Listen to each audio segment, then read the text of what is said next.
and C-SPAN 2. Before the debate begins, we want to hear from all of you. What issues do you want these candidates to address tonight? Here's how you can join the conversation.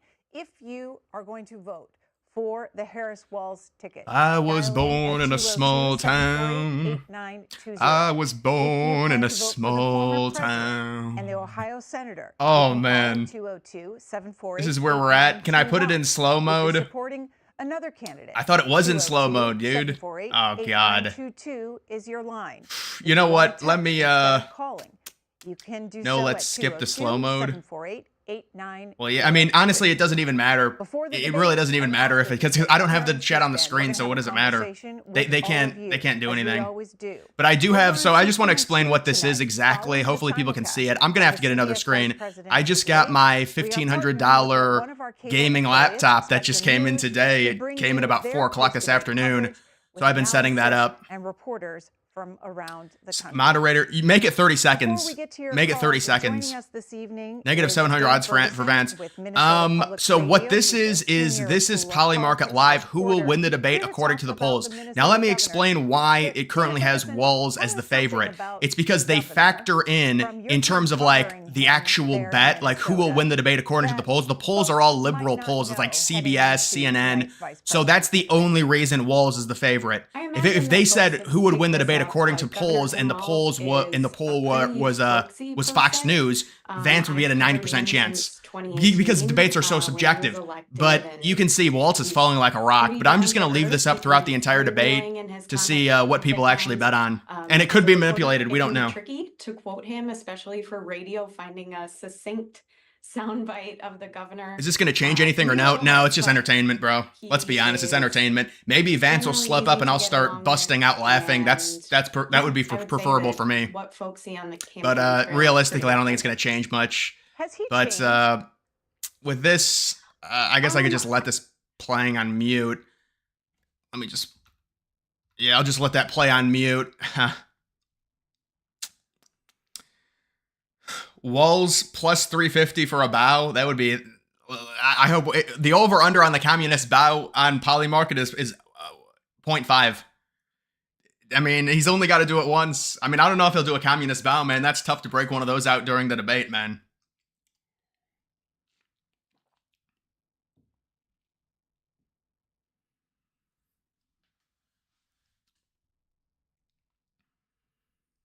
The debate will change the vote for 10K people at the most. Yeah, this is a huge debate. Nobody cares about this debate except people like us, it looks like.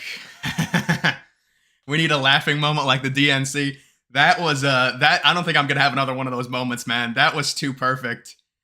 Because it just caught me. It was such a curveball, and it was a delay. You know what? I can find that on my channel because I just posted it. But let me actually play this one thing. I'm gonna start busting laughing to this thing. Hold on. Hold on. Oh no. There, you know that's down. Everyone who was there, you know that's right. You know that. Yepers. Videos and cell phones. Government's closing in. Wasn't that, bad? I don't care. How can you not the earring. Care? This is Destiny's son. Tell me the law I broke. You Destiny's son. smashed through police barricades and you overtook the United States Capitol. I didn't break any law. You carried your weapon on a federal ground. Okay. Okay, I carried my weapon. I didn't break any laws. That we own. That American citizens own. Paying taxes gives you no right. Said I pay taxes? Yeah. What? I had every constitutional right to carry a weapon and to take over Congress. Just because a law is written does not mean it's the right law. We went in there. And he just walks off. They scurried away like rats and hid. That is how you do it. Wait, dude, that debate. Should I react to that? What is it? Owen Schroyer versus Destiny? That's on a network, I think they said, or it's like at, I don't know, they were selling tickets for it or something. Yeah, debate starts at 9 o'clock. They're doing the pre-show stuff. Wait, hold on. Let me find the one moment on my channel because I did just tweet about it.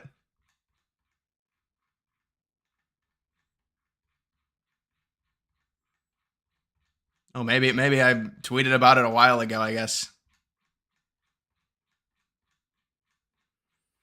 Here it is. Yeah, he put out a video. under Article 2 Yeah, of he the put out a video. Constitution. Yep. Someone should have. Oh man, come on! I don't think we're gonna get into one of those moments, man. What are the odds of WALZ saying I was born in a small town? Minus 1200. Fatherland looks fake as hell. Dude, you know it's based on a true story about a son ratting out his father and then doing a media tour profiting off of it? Like, that's how bad it is. The kid literally ratted out his father about being involved with January 6th and then rubbed it in his face by profiting doing a media tour.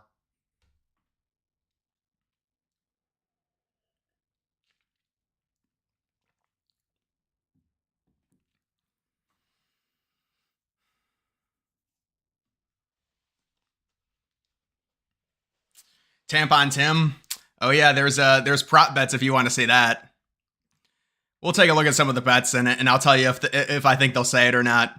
There's always bets about who will say what. See, this is why I'm getting my new computer up very soon. Hopefully this isn't lagging, but normally I never deal with lag unless I try and push it.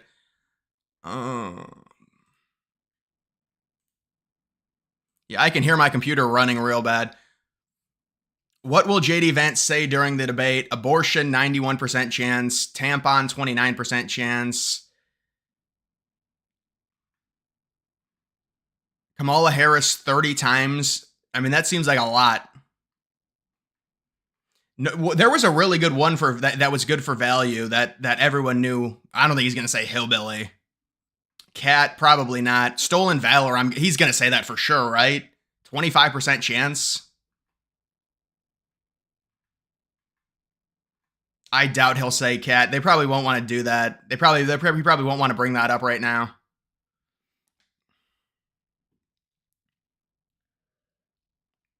Call into C-SPAN. Are they taking callers right now?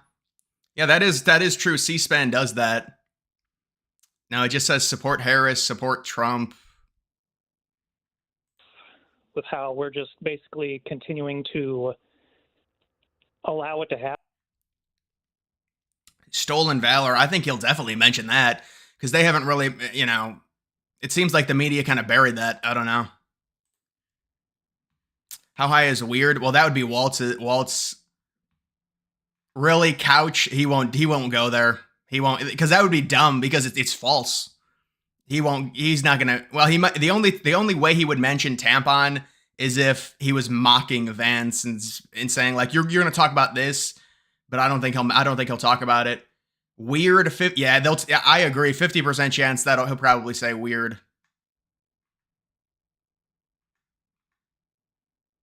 Concept. I mean, I feel like that's a pretty common word to say in politics. That's to make fun of Trump saying he had a concept and not the actual in the presidential debate.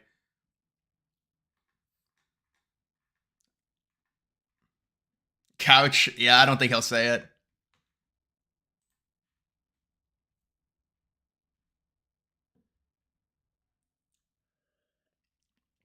Racist is good value. Yeah, I mean, and then this is who's going to win the debate. I have it right here.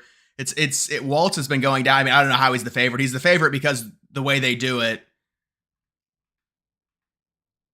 It's the way they do it. They take it from liberal pollsters, and so that's why. How many viewers will it get? I don't even know how many viewers the regular debate got, honestly.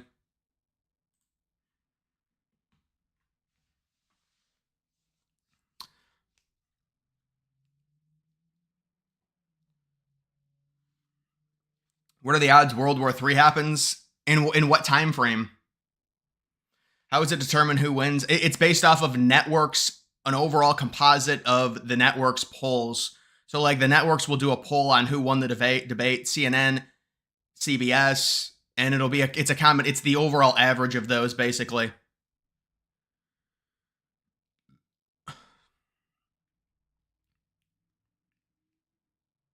Oh yeah, there is going to be interruptions. Yo, you're right. I don't know. I don't really know how Vance debates, how aggressive he is. You know, it'll be interesting to see. But yeah, they're for the first time in a while, it seems like. I mean, when's the last time we had interruptions? Not this year, but there's going to be interruptions. So we'll see. I mean, I don't think WALZ, normally the Democrats are very, WALZ is not going to want to do that because they think it makes them, seem better. But so I would expect Vance to interrupt more. 90 minutes of debate time, no audience, only moderators can ask questions. They're standing. There's no fact check because of how ridiculous that was.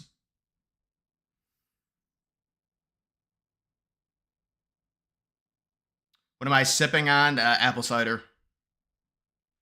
Enjoy your vid on the World Trade Center Mall. Well, that's an old one. I remember maybe 9 or 10 months ago.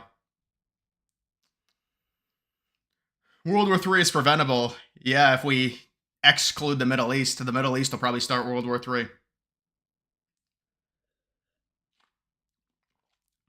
Project 2025. Yeah, he'll definitely mention Project 2025.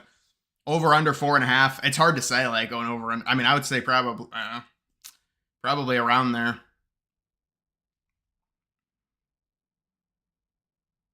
What are the odds World War III happens this year? Well, it has to be low. I mean, World War III is such a horrific thing that world leaders are actively trying to avoid, so it has to be low. We need a communist kick. The communist bow. That's a great finisher, the communist bow. Maybe he'll do a finishing communist bow.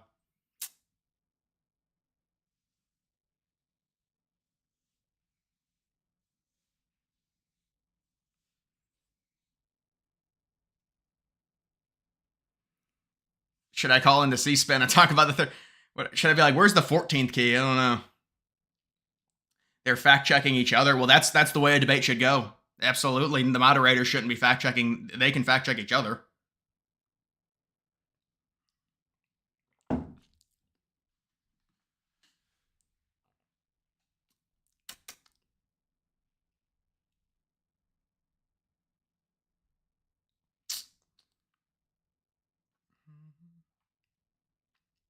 Can you explain Project 2012? Well, the reason it's not Trump's plan, it's because the Heritage Foundation who came up with it, they do that every 4 years. That's a transitional plan for a Republican president who takes office. The reason they put it on Trump was because there were some people that was associated with the Trump team involved with it. So they put it on Trump. But it's not like this thing is like this crazy brand new thing. That's a Heritage Foundation. They do that in preparation of a Republican winning. That's a common thing that they do. Like before the election, they'll put out a plan like that. It's not like this is some new thing like they try and say. Charlie Kirk said today that Vance should mention Kamala as his boss or your boss when speaking directly to WALZ. Should mention. Yeah, I mean that's a funny power dynamic. It makes WALZ look very weak. So I guess that could be a good strategy.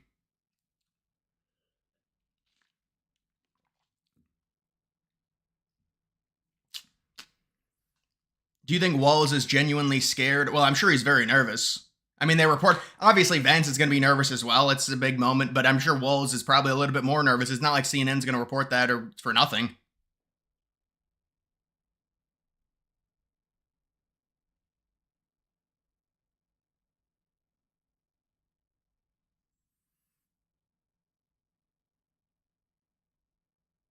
I think Vance should, oh God, not the buffering. I think Vance should bring up something like a curveball that WALZ is not ready for and make him try and answer it. I feel like WALZ is very, very awkward. I just get that feeling.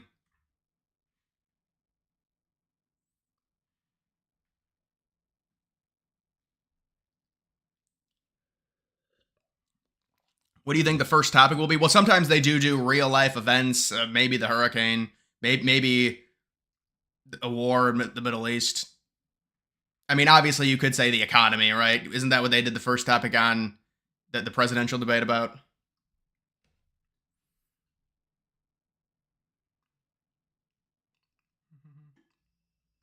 Yeah, hopefully WALZ does get his walkout music. That's what we're hoping for, man. We're praying the walkout music comes.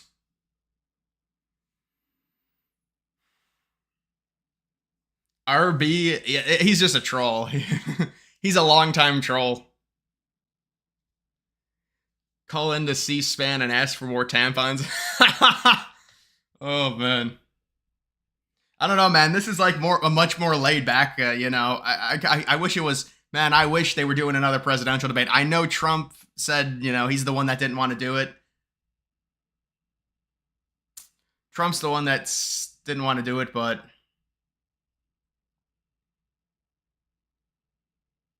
yeah, this is is this for vice president? Well, it's just the VP debate. They're already the vice president candidates, but imagine if they had to debate to be the VP nominee. Like they had to like debate their colleagues within each party.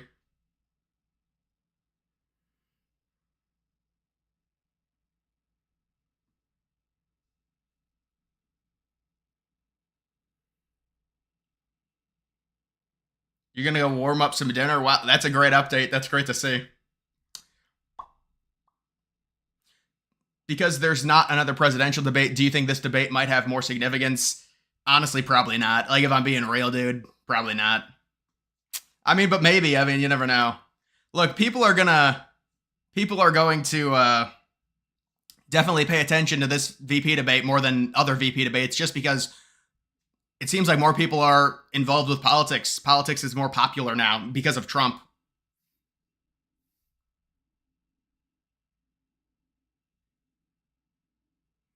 The handshake will be awkward.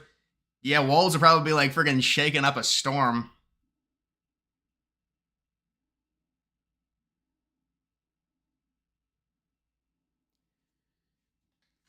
Vance should bring up why Biden and Harris won't send as much money to Americans affected by hurricane instead of to Ukraine. Yeah, I mean, I'm sure that's going to be something that gets brought up along the lines, especially considering that's an event that just happened, and normally they like to talk about that.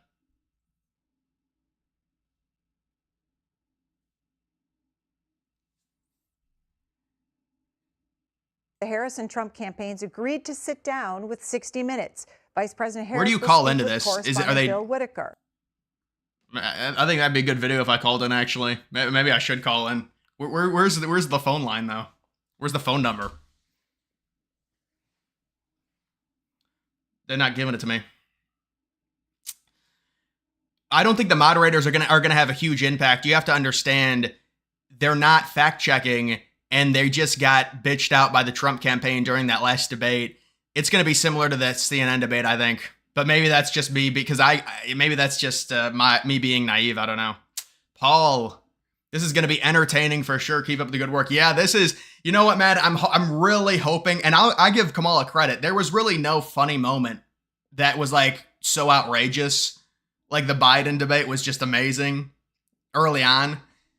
But I mean, I'm hoping for an outrageous moment. This dude is not happy.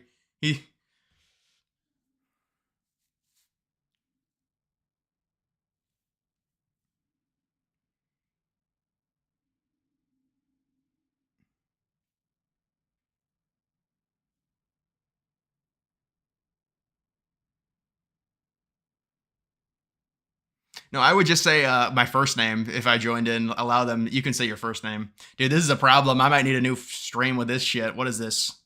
I don't want to. It's just going to hit me with ads if I do this, I think. Yep, there it is. Where's my ad blocker?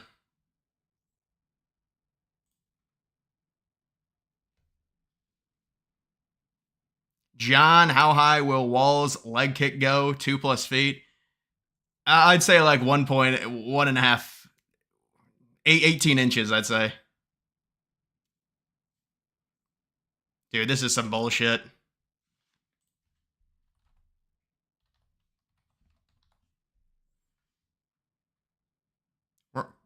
NBC News.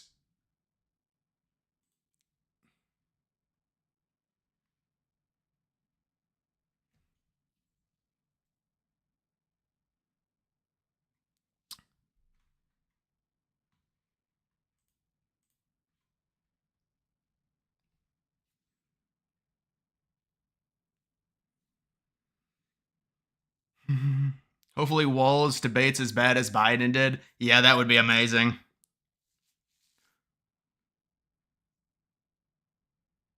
There's no way it's 93 degrees in San Francisco. What in the hell?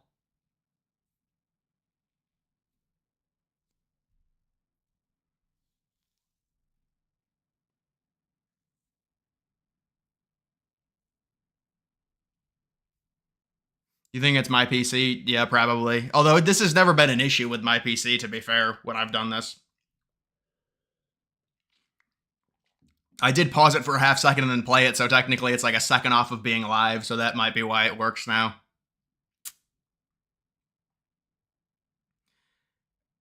I hereby volunteer to revise WALZ grammar. I appreciate it. Oh my god. I gotta get this working.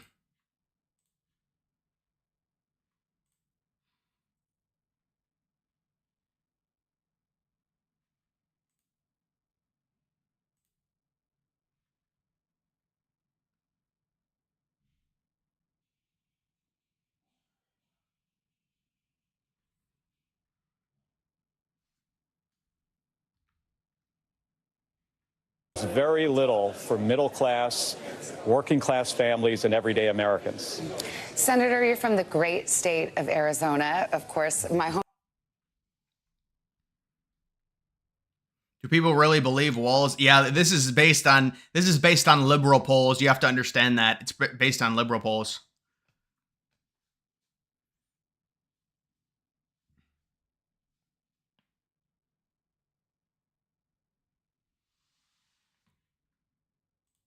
I'm going to minus some of these tabs to see.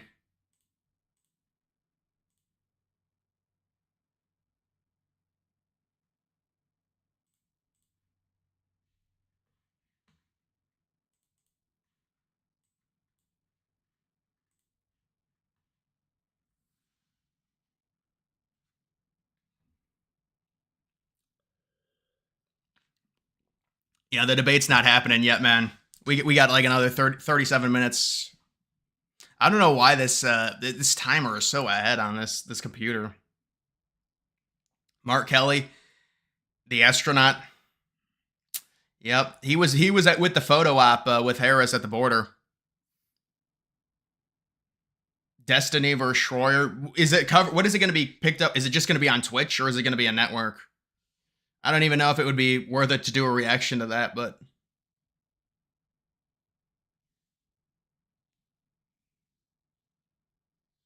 the chat is flaming. Mark Kelly. What would your pre-debate meal be? Oh, if I was doing a debate, I wouldn't eat before. There's no way. You got to come in. I would come in very light. I'd come in very light because I won't have any disruptions with digestion or anything like that. I would just hydrate. And if I had a big debate.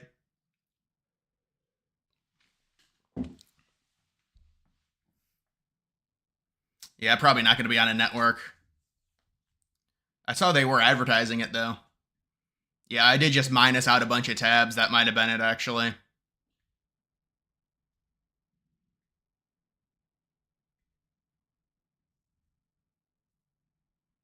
What happens if WALZ tampon falls out? Well, Vance is like, Vance apparently is like, he's got like a 10-year-old kid who's like gonna come on stage and be like, because of Tim Wall's new laws, I was exposed to a tampon in the boys' bathroom.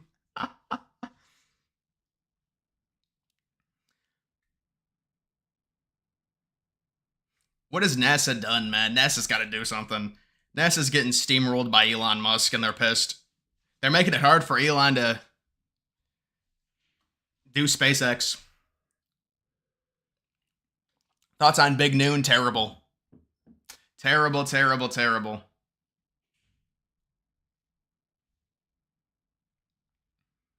Impact of Asheville. Oh, dude, you should see this. I don't know if I want to show this, but this is crazy.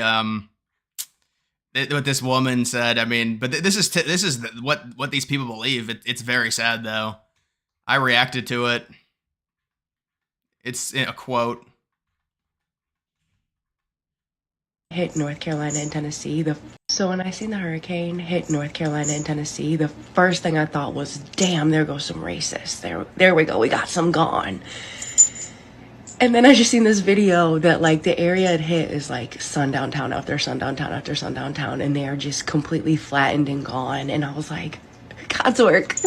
God's work. It hit Asheville the hardest, the most liberal city in the state, you dumb bitch. I mean, see, this is the problem. How can libs claim moral superiority when they constantly post shit like this? Yeah, it's nauseating. Well, she's not even right. She's just this stupid bitch.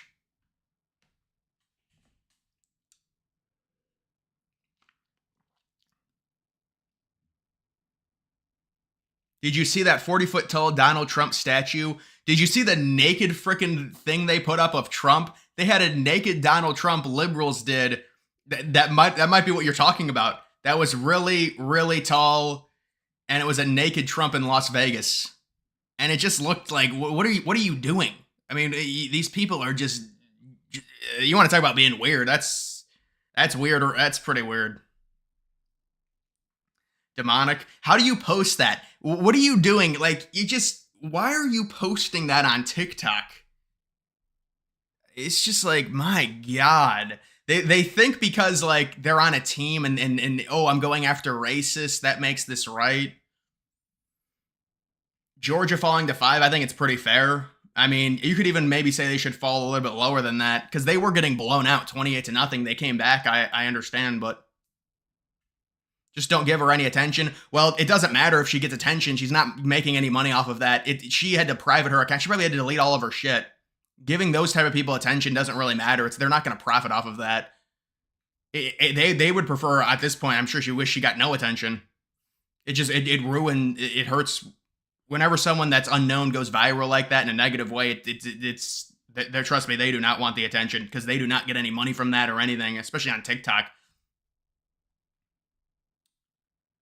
Keep getting playback stuttering. You should try cleaning your browser.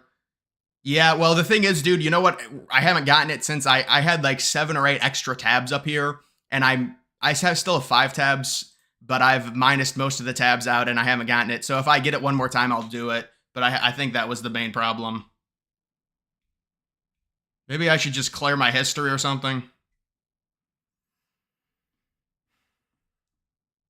Remember all the liberals that were like pissed off that Trump didn't get killed, and I mean, that was very bad for them. I mean, a lot of those people probably had big issues in terms of, I mean, I don't know if I'm for policing like that, but it's, you shouldn't be saying that. You shouldn't be saying that you hope Trump died. I mean, but I mean, that's what most of them feel. That's the problem. The sad thing is, I got a really powerful PC that's not set up sitting right next to me, because I could never set it up this fast. I just got it.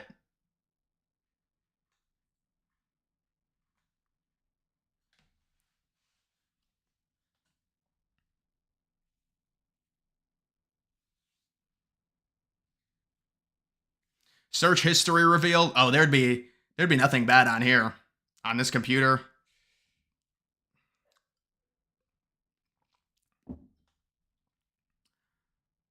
I just got into your channel, dude. Watch your videos every day. Thanks, man.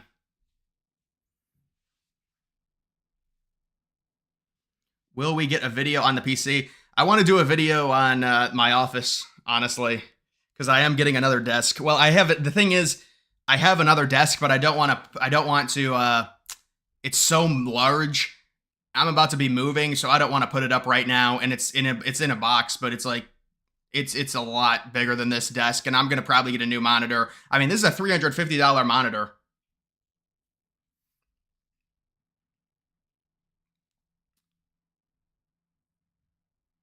The browser history on this is a bunch of crypto, a bunch of YouTube shit, bro.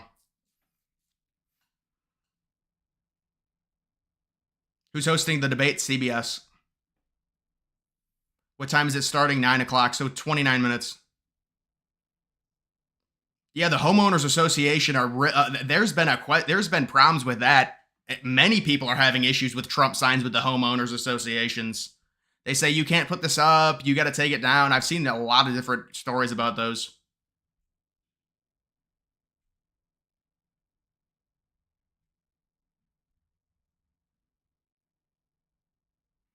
Who in their right mind is voting for someone who doesn't take in? That's what I thought. That's my thinking.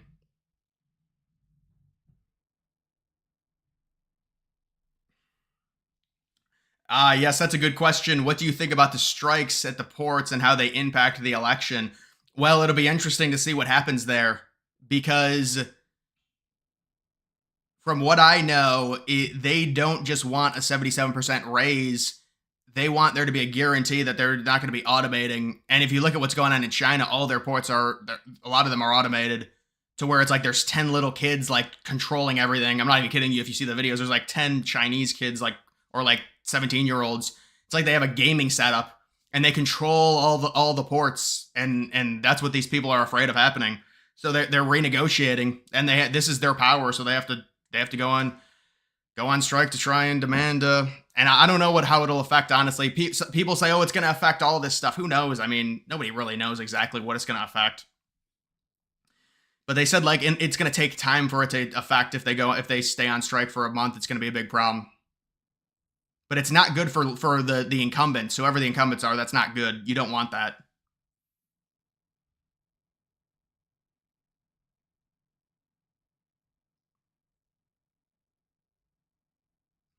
Thoughts on the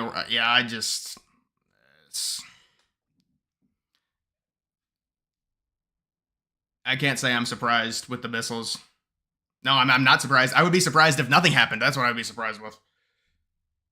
It's just there's just no peace in the Middle East ever.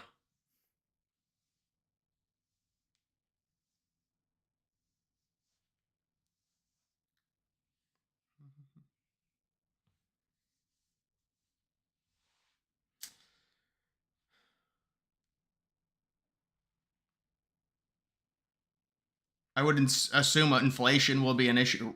Well, inflation is definitely an issue. I mean, this is the most inflation we've had under this administration since God knows when. I mean, it's 20 to 25%. Hogan has I don't think he does. In Maryland, I don't think so.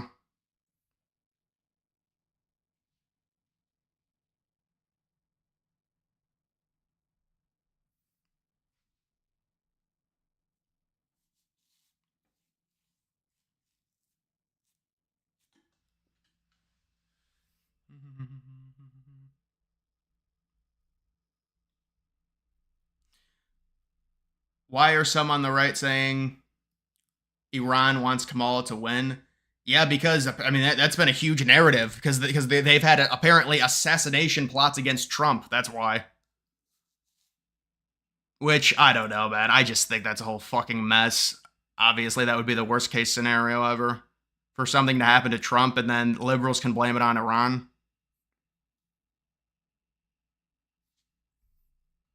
Man, these people are just destroying that chat. Oh my god. Poly market is garbage. Yeah, I mean the more poly market is good because you can see like up to the second how people are thinking. I think the problem with poly market is it can potentially be manipulated, especially with something like this, like a VP debate, which is subjective. And if a bunch of whales put money on WALZ, people are gonna be like, oh, he won the debate, because they just look at this, and so they're manipulated by. I think that's what happened with Kamala and Trump. Because if you remember, it was like 9-10, a bunch of money. I mean, and like, what did that debate really do? It did nothing. I mean, I think Trump's doing better in the polls since then. What do you expect some of the classified 9/11 video? Well, I do have a video that I'd like to see from 9/11. I don't know if that would be involved in it, like the videos necessarily. I think it's more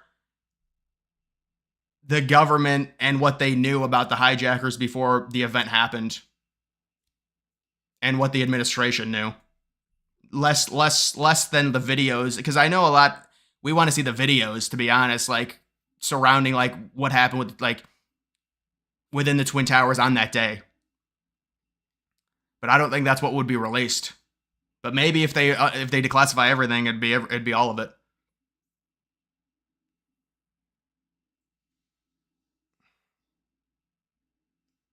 Poly market downstream. No. I agree with you, man. It's a downstream. It's a reaction to polls mainly, but it does have a little bit of nuance. Slight nuance. You think we'll find out the rest of the JFK files? Well, if we don't find them out with Trump, I mean, because of friggin' RFK, then we're never going to. I mean, my God, if we don't find them out, it's like We finally have the someone who's connected, who's upset, who's really wants people to know what happened. So it's like, this is the time. It's now or never, as long as Trump wins, obviously. Atlas Intel poll in North Carolina. Did it just come out? Because if it just came out, I didn't see it. I don't really remember the Atlas poll. I know Atlas did polls on state. Oh yeah, no. You're right. It was a Harris +3, if I remember correctly. Yeah, look, it was a weird poll. But Atlas also had Michigan Trump +4. I mean, that poll drop by Atlas had Trump winning 5 out of the 7 swing states. So it's like, you'll take it, but it was a weird poll. Because I think it was North Carolina and then maybe Georgia where I think it was Nevada. I don't know. I can't remember correctly.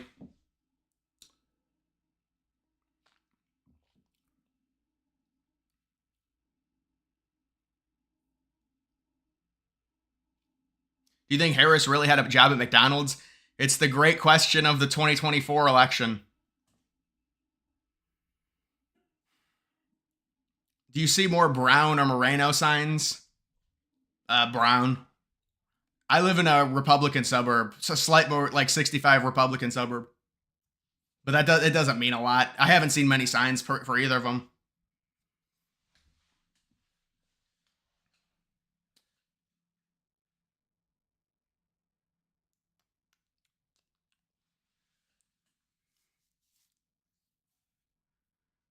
Stream Trump's inauguration. Yeah, sure. That would be a good one, man. That's a victory stream. We have a victory stream the day after the election. The victory stream. As long as we don't get the bullshit scam thing where they drag it out days. Because I want to have a victory stream. Yeah, I've heard of that, Jack. That's what I was referring to. I mean, that's the main one everyone's looking for.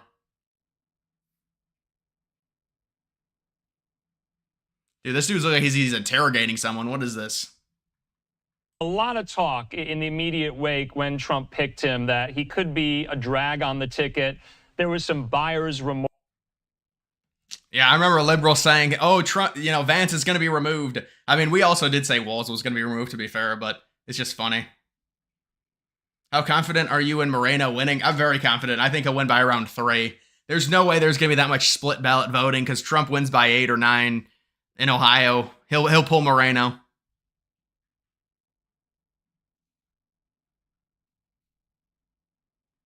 What are you going to do? What are you going to do after the election? Go on a vacation into the mountains. Go on a wilderness expedition.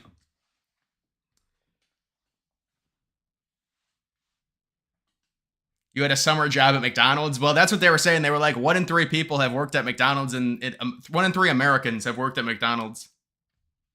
Yeah, he does look intense. You're right. That dude. What's the plan if Trump loses? Beats me. I don't know. Go back to C-SPAN? Yeah, well, C-SPAN was buffering. I don't know.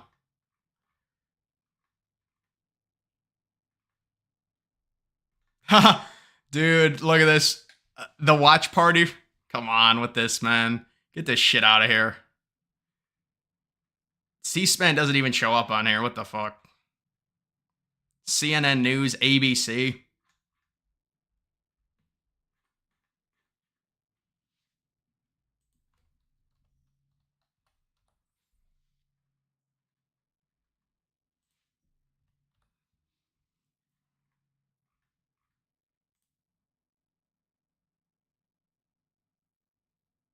Mean Girls at Playhouse Square.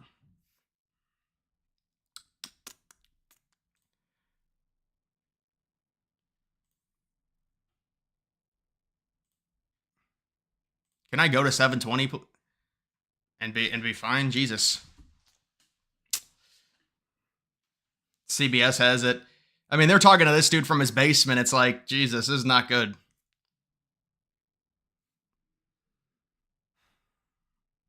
Even if the allegations are false, well, I just think it's bad that what happened to Mark Robinson is, look, I'm not going to comment. I don't know if it's true or not.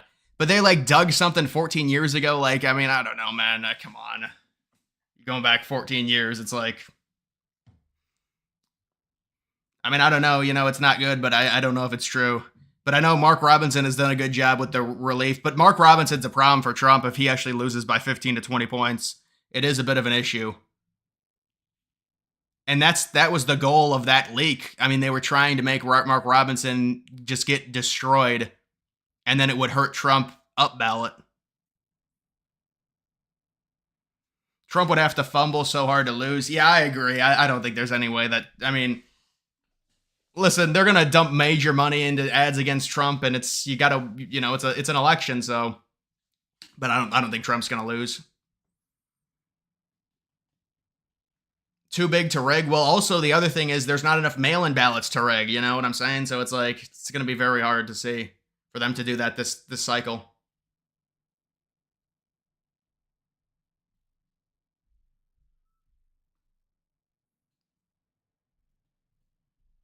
Do you see any scenario where the GOP wins the House and Senate, but Trump doesn't win? No, there's no scenario. I mean, they could win the Senate without Trump winning, but the House, I don't think so. If Trump loses, they're not going to win the House.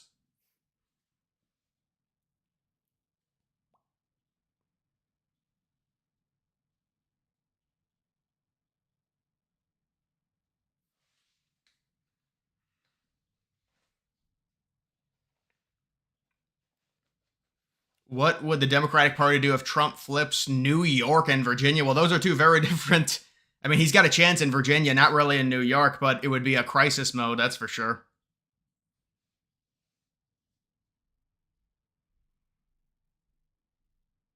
Yeah, I've seen a lot of people that have it at 281 for Trump. That seems like a low estimate, honestly, man.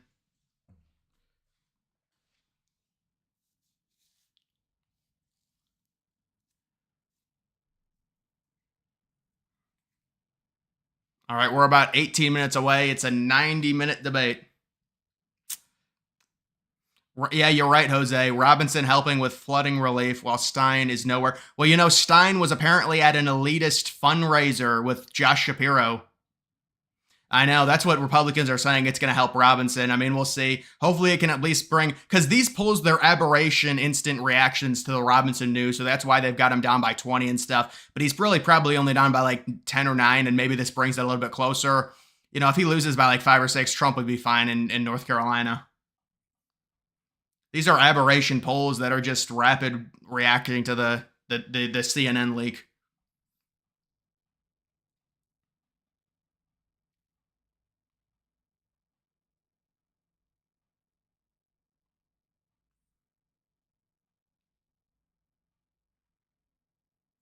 What is up with Polymarket? You have to understand that this is based off of the polls that they're referencing here are all liberal pollsters, so there's an expectation that WALZ is going to perform well in the polls because of that.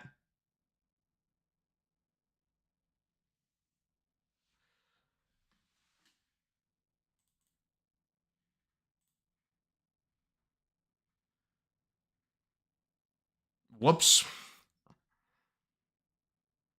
I don't know, man. C-SPAN is fucking lagging. I mean, the other ones aren't lagging, at least.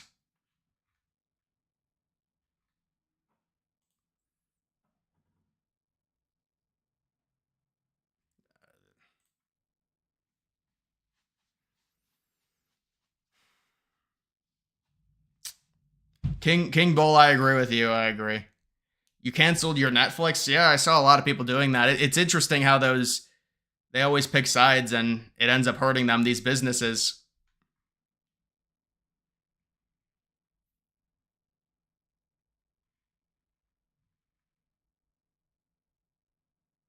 Thanks for watching commercial break. What the hell is this even doing?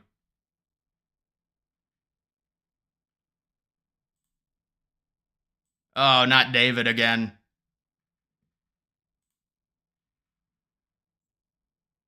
Hey, they're actually talking about the border. Is vulnerable. She was just here in Arizona, in this region, visiting with community leaders and law enforcement. And she said if she gets elected, she wants to surge resources to the border. She wants to bring 1,500 agents and officers here. She wants to bring more fentanyl detecting technology. Wow, now she wants to do something. How many times will childless cat ladies come up? Yeah, they'll try and use that against Vance.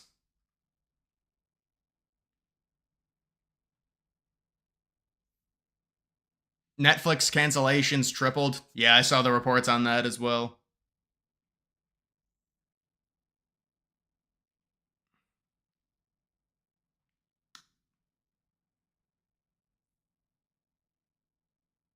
David, yeah, there he is. Watch Jank. Oh, he's doing a stream. Hopefully they'll copyright me. The Young Turks, they'll copyright me.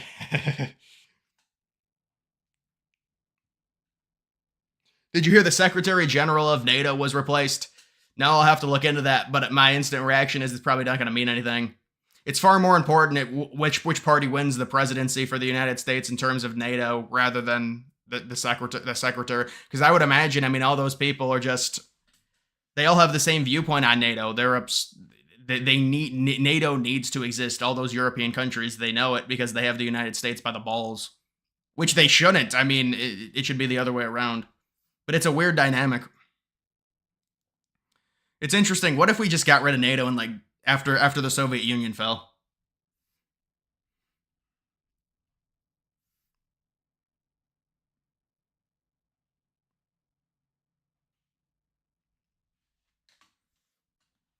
What is this? They're talking about swing states? Oh no, they're talking about states where abortion or something. They're talking about abortion, of course. Thoughts on Nate Silver? That's a good question. Reclassifying Rasmussen as partisan.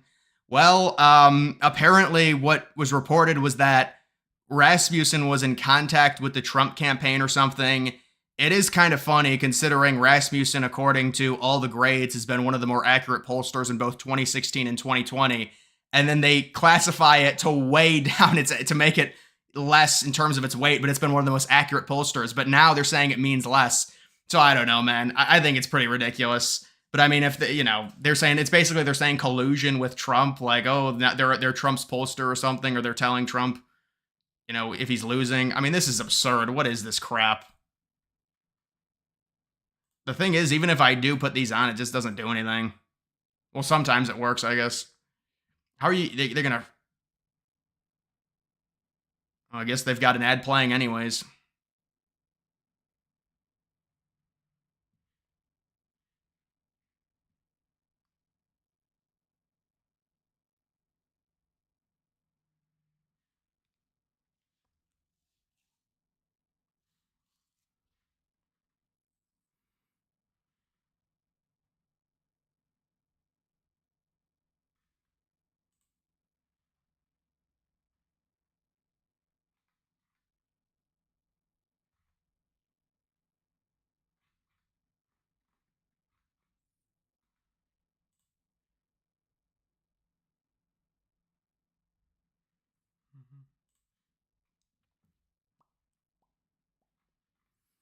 All right, hold on. I'll be right back. I'm gonna try and delete, remove, make my PC cleaner and see if this will work.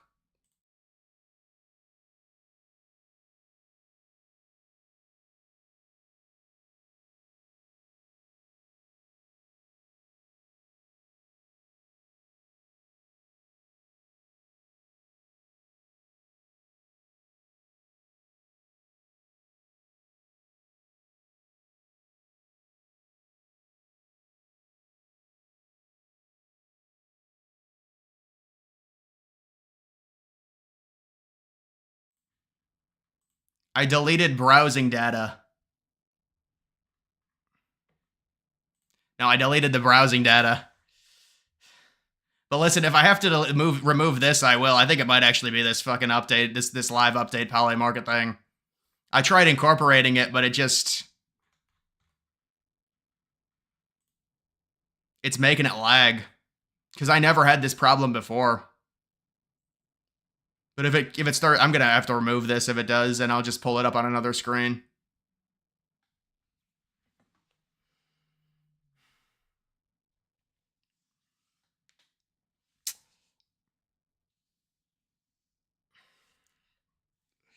There's none of that, man. There's none of that. Trust me.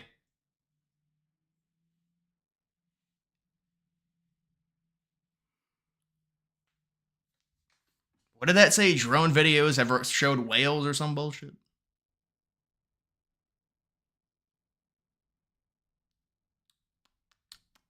I mean, WALZ is falling like a rock. Does look like. Shocker. I don't know who the fuck thinks WALZ is going to win the debate. It's ridiculous. Texas, I did see this. Texas man smashed, he bought an autographed Taylor Swift guitar for $4,000 and then beat it up. I mean, if you got the money, I guess you do a little funny thing.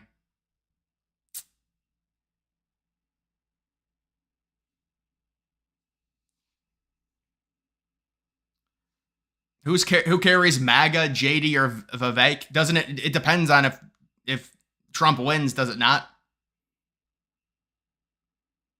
Watch Alex Jones. Trump is really leading by 20. He's up by 5. Did Alex actually say he's up by 5 in California? It does seem like something Alex would say. And I would look to find that because I do like watching Alex when he says, dude, Alex will be like, Trump's really up by like 25. He's like, all the major polls show it. All the internal numbers.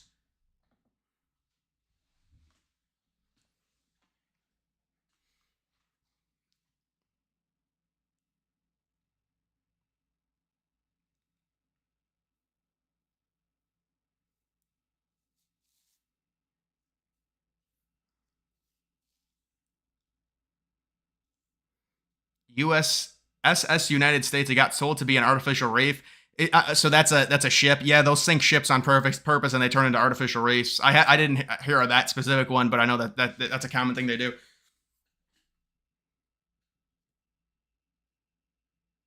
Nike. Yeah, Nike's probably, Nike would endorse Harris.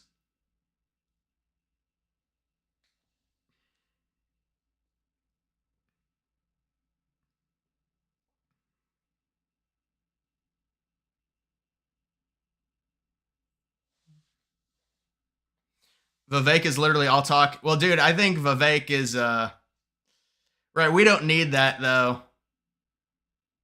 We don't need that that message there. That just takes up too much of the screen.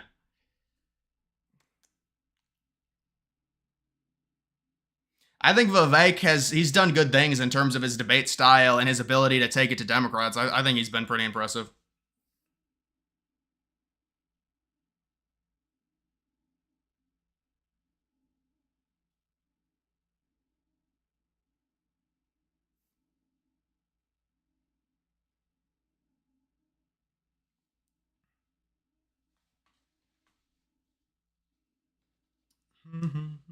He's on timeout. I didn't even know what he said, but I like the chat. Good policing.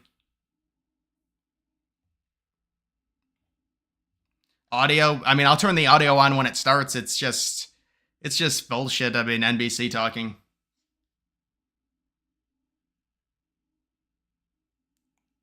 Did you see LeBron's message about Diddy's parties? I didn't see that. No. Did he just release it today?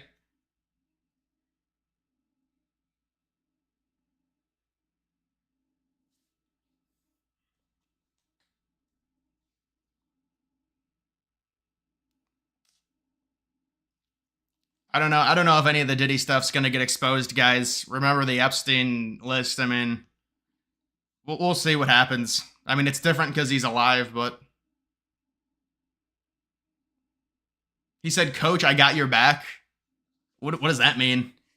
Biden's. I don't even think Biden's awake right now. His people are tweeting it though.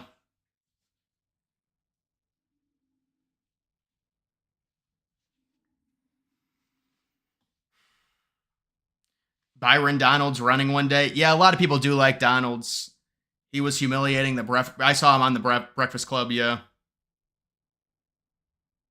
The debate will be 3 versus 1. Well, supposedly there's going to be no fact checking, so hopefully not, but we'll have to see.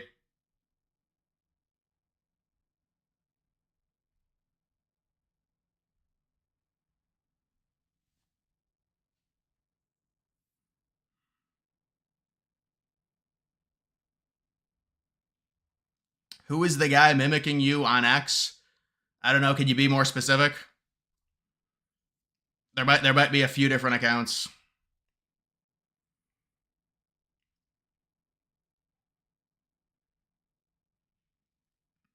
Do you think a lot of pro athletes are similarly pervert? Yeah, there's probably a lot of problems with the pro athletes. And they keep it between themselves. It's like a community thing, unfortunately.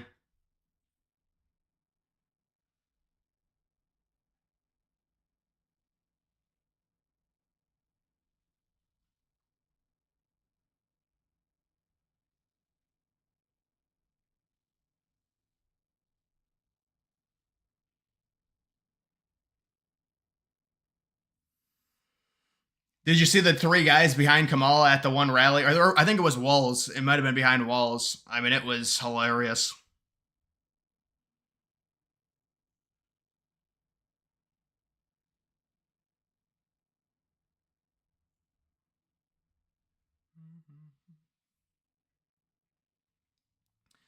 Why are people harassing you with fake Twitter accounts? Well, it's one dude who's obsessed with me. The dude who made the hit piece about me, the fat dude. He is obsessed with me. I think that there might be another one as well, though. I don't know. I feel like baseball players smoke a lot of weed. They all smoke weed in all the sports. But nobody cares if you smoke weed now, as long as you keep it, I guess, private. I think it is still illegal in the sports, but I don't know. I feel like it's so lax now.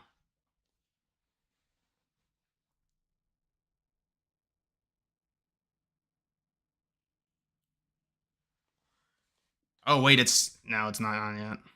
On stage. And Vance has been senator for 2 years. And the gist is that was one of the rare moments. No, the where a mics are not line muted. Broke through. You know, I knew John F. Kennedy. You know John F. Kennedy. These moments rarely break through. Is there a viral moment like that that sort of defines this night, or is it a wash ultimately with the last month to go? Kristen, at the end of the day, and I asked this question with 3 minutes to go. Do these debates matter? Does a vice presidential debate matter in the big? You asked if I'm doing any other content. When Joe Biden. You asked if I'm doing any other content. Yeah, I am. If anyone is interested, I guess I'll mention this. I am looking for a camera person, preferably someone from Ohio or near Ohio, because I want to go to Trump rallies. I'm trying to take my channel to the next level, and I want to do more in real life stuff.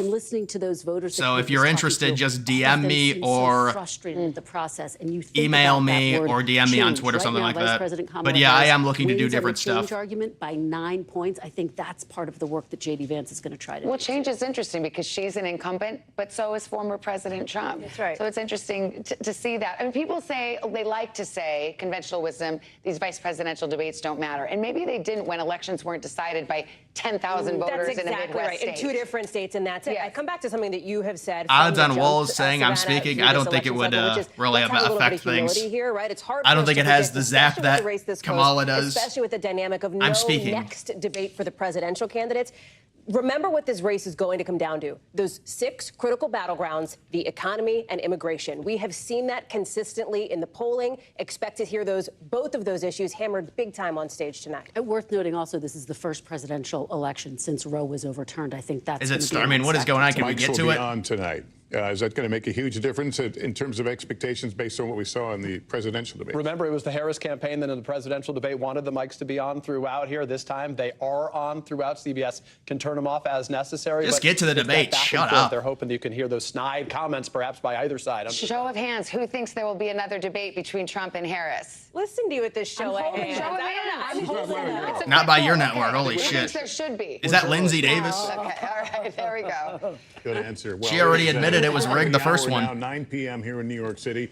We are just seconds away from tonight's only vice presidential debate between Ohio Republican Senator J.D. Vance and Minnesota Democratic Governor Tim Walz. That's right. It is also potentially, if you haven't noticed, possibly. Yeah, they haven't been told to go to it yet. Election day now just 35 days away, 5 weeks. We've kind of set the table here on what people will be looking at and what we'll be talking about in a little while. I know it's 9 o'clock. I don't know. Once the debate concludes here on NBC. But tonight's event is hosted by CBS News in their studio in New York, just a few blocks from here. Yeah, and as the last debate was between the running mates, Donald Trump and Kamala Harris, there's no audience in there tonight. So each candidate is going to have 2 minutes for their answers, and then there's a rebuttal. Oh, my God. And the moderators I'm sorry, I'm not trying to get mad. this is, honey, it's 9:01. Just go to it. They're really counting on the candidates to fact-check each other. And as we noted, unlike the last debate, microphones will not be muted, but the network says they reserve the right to mute the candidates. So that'll be an interesting process as they go along. Okay, the vice presidential debate about that means that'll be interesting. Network Studios, West 57th, here in the heart of Manhattan, and watch this debate. Presidential debate. I knew they were going to go to it. I mean, good evening. I'm Nora O'Donnell, and thank you for joining us for How's the tonight's volume? CBS News Vice Presidential Debate. We want to welcome our viewers on CBS, on other networks here in the U.S. and around the world. We have a consequential night ahead, and our focus is the issues that matter to you, the voter. Let's introduce the candidates. Minnesota's Democratic Governor Tim Walz and Ohio's Republican Senator J.D. Vance tonight meeting for the first time. I'm Margaret Brennan. In order to have a thoughtful and civil debate, these are the rules that both campaigns have agreed to. Questions will be directed at one candidate, who will have 2 minutes to respond. The other candidate will be allowed 2 minutes for rebuttal. Then each candidate will get another minute to make further points, with an additional 1 minute each at the discretion of the moderator. The primary role of the moderators is to facilitate the debate between the candidates, enforce the rules, and provide the candidates with the opportunity This is sexism against men. It's two women. made by each other. CBS News reserves the right to mute the candidates' microphones to maintain decorum. We have not shared the questions or topics with the campaigns. The stage is set. Governor, Senator, thank you for joining us. Let's get started.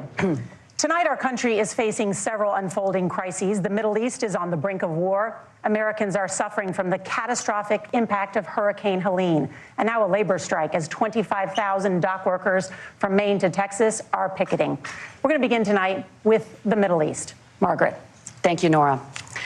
Earlier today, Iran launched its largest attack yet on Israel, but that attack failed, thanks to joint U.S. and Israeli defensive action. President Biden has deployed more than 40,000 U.S. military personnel and assets to that region over the past year to try to prevent a regional war. Iran is weakened, but the U.S. still considers it the largest state sponsor of terrorism in the world, and it has drastically reduced the time it would take to develop a nuclear weapon. It is down now to 1 or 2 weeks' time. Governor Walz, if you were the final voice in the Situation Room, would you support or oppose a preemptive strike by Israel on Iran? You have 2 minutes. Well, thank you, and thank you for those joining at home tonight. Let's keep in mind where this started. October 7th, Hamas terrorists massacred over 1,400 Israelis and took prisoners. Israel's ability to be able to defend itself is absolutely fundamental. Getting its hostages back, fundamental, and ending the humanitarian crisis in Gaza. But the expansion of Israel and its proxies is an absolute fundamental necessity for the United States to have the steady leadership there. You saw it experienced today, where along with our Israeli partners and our coalition, able to stop the incoming attack. But what's fundamental here is that steady leadership is going to matter. It's clear, and the world saw it on that debate stage a few weeks ago, a nearly 80-year-old Donald Trump talking about crowd sizes is not what we need in this moment. But it's not just that. It's those that were closest to Donald Trump that understand how dangerous he is when the world is this dangerous. His chief of staff, John Kelly, said that he was the most flawed human being he'd ever met. And both of his secretaries of defense and his national security advisors said he should be nowhere near the White House. Now, the person closest to them, Donald Trump, said he's unfit for the highest office. That was Senator Vance. What we've seen out of Vice President Harris is we've seen steady leadership. We've seen a calmness that is able to draw on the coalitions to bring them together. Understanding that our allies matter. When our allies see Donald Trump turn towards Vladimir Putin, turn towards North Korea, when we start to see that type of fickleness around holding the coalitions together, we will stay committed. And as the vice president said today we will protect our forces and our allied forces, and there will be consequences. Governor, your time is up. Senator crushed. Vance, the same question. Would you support or oppose a preemptive strike by Israel on Iran? You have 2 minutes. So, Margaret, I want to answer the question. First of all, thanks, Governor. Thanks to CBS for hosting the debate. And thanks, most importantly, to the American people who are watching this evening and caring enough about this country to pay attention to this vice presidential debate. I want to answer the question, but I want to actually give an introduction to myself a little bit because I recognize a lot of Americans don't know who either one of us are. I was raised in a working class family. My mother required food assistance for periods of her life. My grandmother required Social Security help to raise me. And she raised me in part because my own mother struggled with addiction for a big chunk of my early life. I went to college on the GI Bill after I enlisted in the Marine Corps and served in Iraq. And so I stand here asking to be your vice president with extraordinary gratitude for this country, for the American dream that made it possible for me to live my dreams. And most importantly, I know that a lot of you are worried about the chaos in the world and the feeling that the American dream is unattainable. I want to try to convince you tonight over the next 90 minutes that if we get better leadership in the White House, if we get Donald Trump back in the White House, the American dream is going to be attainable once again. Now, to answer this particular question, we have to remember that as much as Governor Walz just accused Donald Trump of being an agent of chaos, Donald Trump actually delivered stability in the world, and he did it by establishing effective deterrence. People were afraid of stepping out of line. Iran, which launched this attack, has received over $100 billion in unfrozen assets thanks to the Kamala Harris administration. What do they use that money for? They use it to buy weapons that they're now launching against our allies, and God forbid, potentially launching against the United States as well. Donald Trump recognized that for people to fear the United States, you needed peace through strength. They needed to recognize that if they got out of line, the United States global leadership would put stability and peace back in the world. Now, you asked about a preemptive strike, Margaret, and I want to answer the question. Look, it is up to Israel what they think they need to do to keep their country safe, and we should support our allies wherever they are when they're fighting the bad guys. I think that's the right approach to take with the Israel question. Thank you, Senator. Governor Walz, do you care to respond to any of the allegations? Well, look, Donald Trump was in office. We'll sometimes hear a revisionist history, but when Donald Trump was in office, it was Donald Trump who we had a coalition of nations that had boxed Iran's nuclear program in, the inability to advance it. Donald Trump pulled that program and put nothing else in its place. So Iran is closer to a nuclear weapon than they were before because of Donald Trump's fickle leadership. And when Iran shot down an American aircraft in international airspace, Donald Trump tweeted, because that's the standard diplomacy of Donald Trump. And when Iranian missiles did fall near U.S. troops and they received traumatic brain injuries, Donald Trump wrote it off as headaches. Look, our allies understand that Donald Trump is fickle. He will go to whoever has the most flattery or where it makes sense to him. Steady leadership like you witnessed today, like you witnessed in April. Both Iranian attacks were repelled. Like leadership with Afghanistan. And we need the steady leadership that Kamala Harris is providing. Senator Vance, the U.S. did have a diplomatic deal with Iran to temporarily pause parts of its nuclear program, and President Trump did exit that deal. He recently said, just 5 days ago, the U.S. must now make a diplomatic deal with Iran because the consequences are impossible.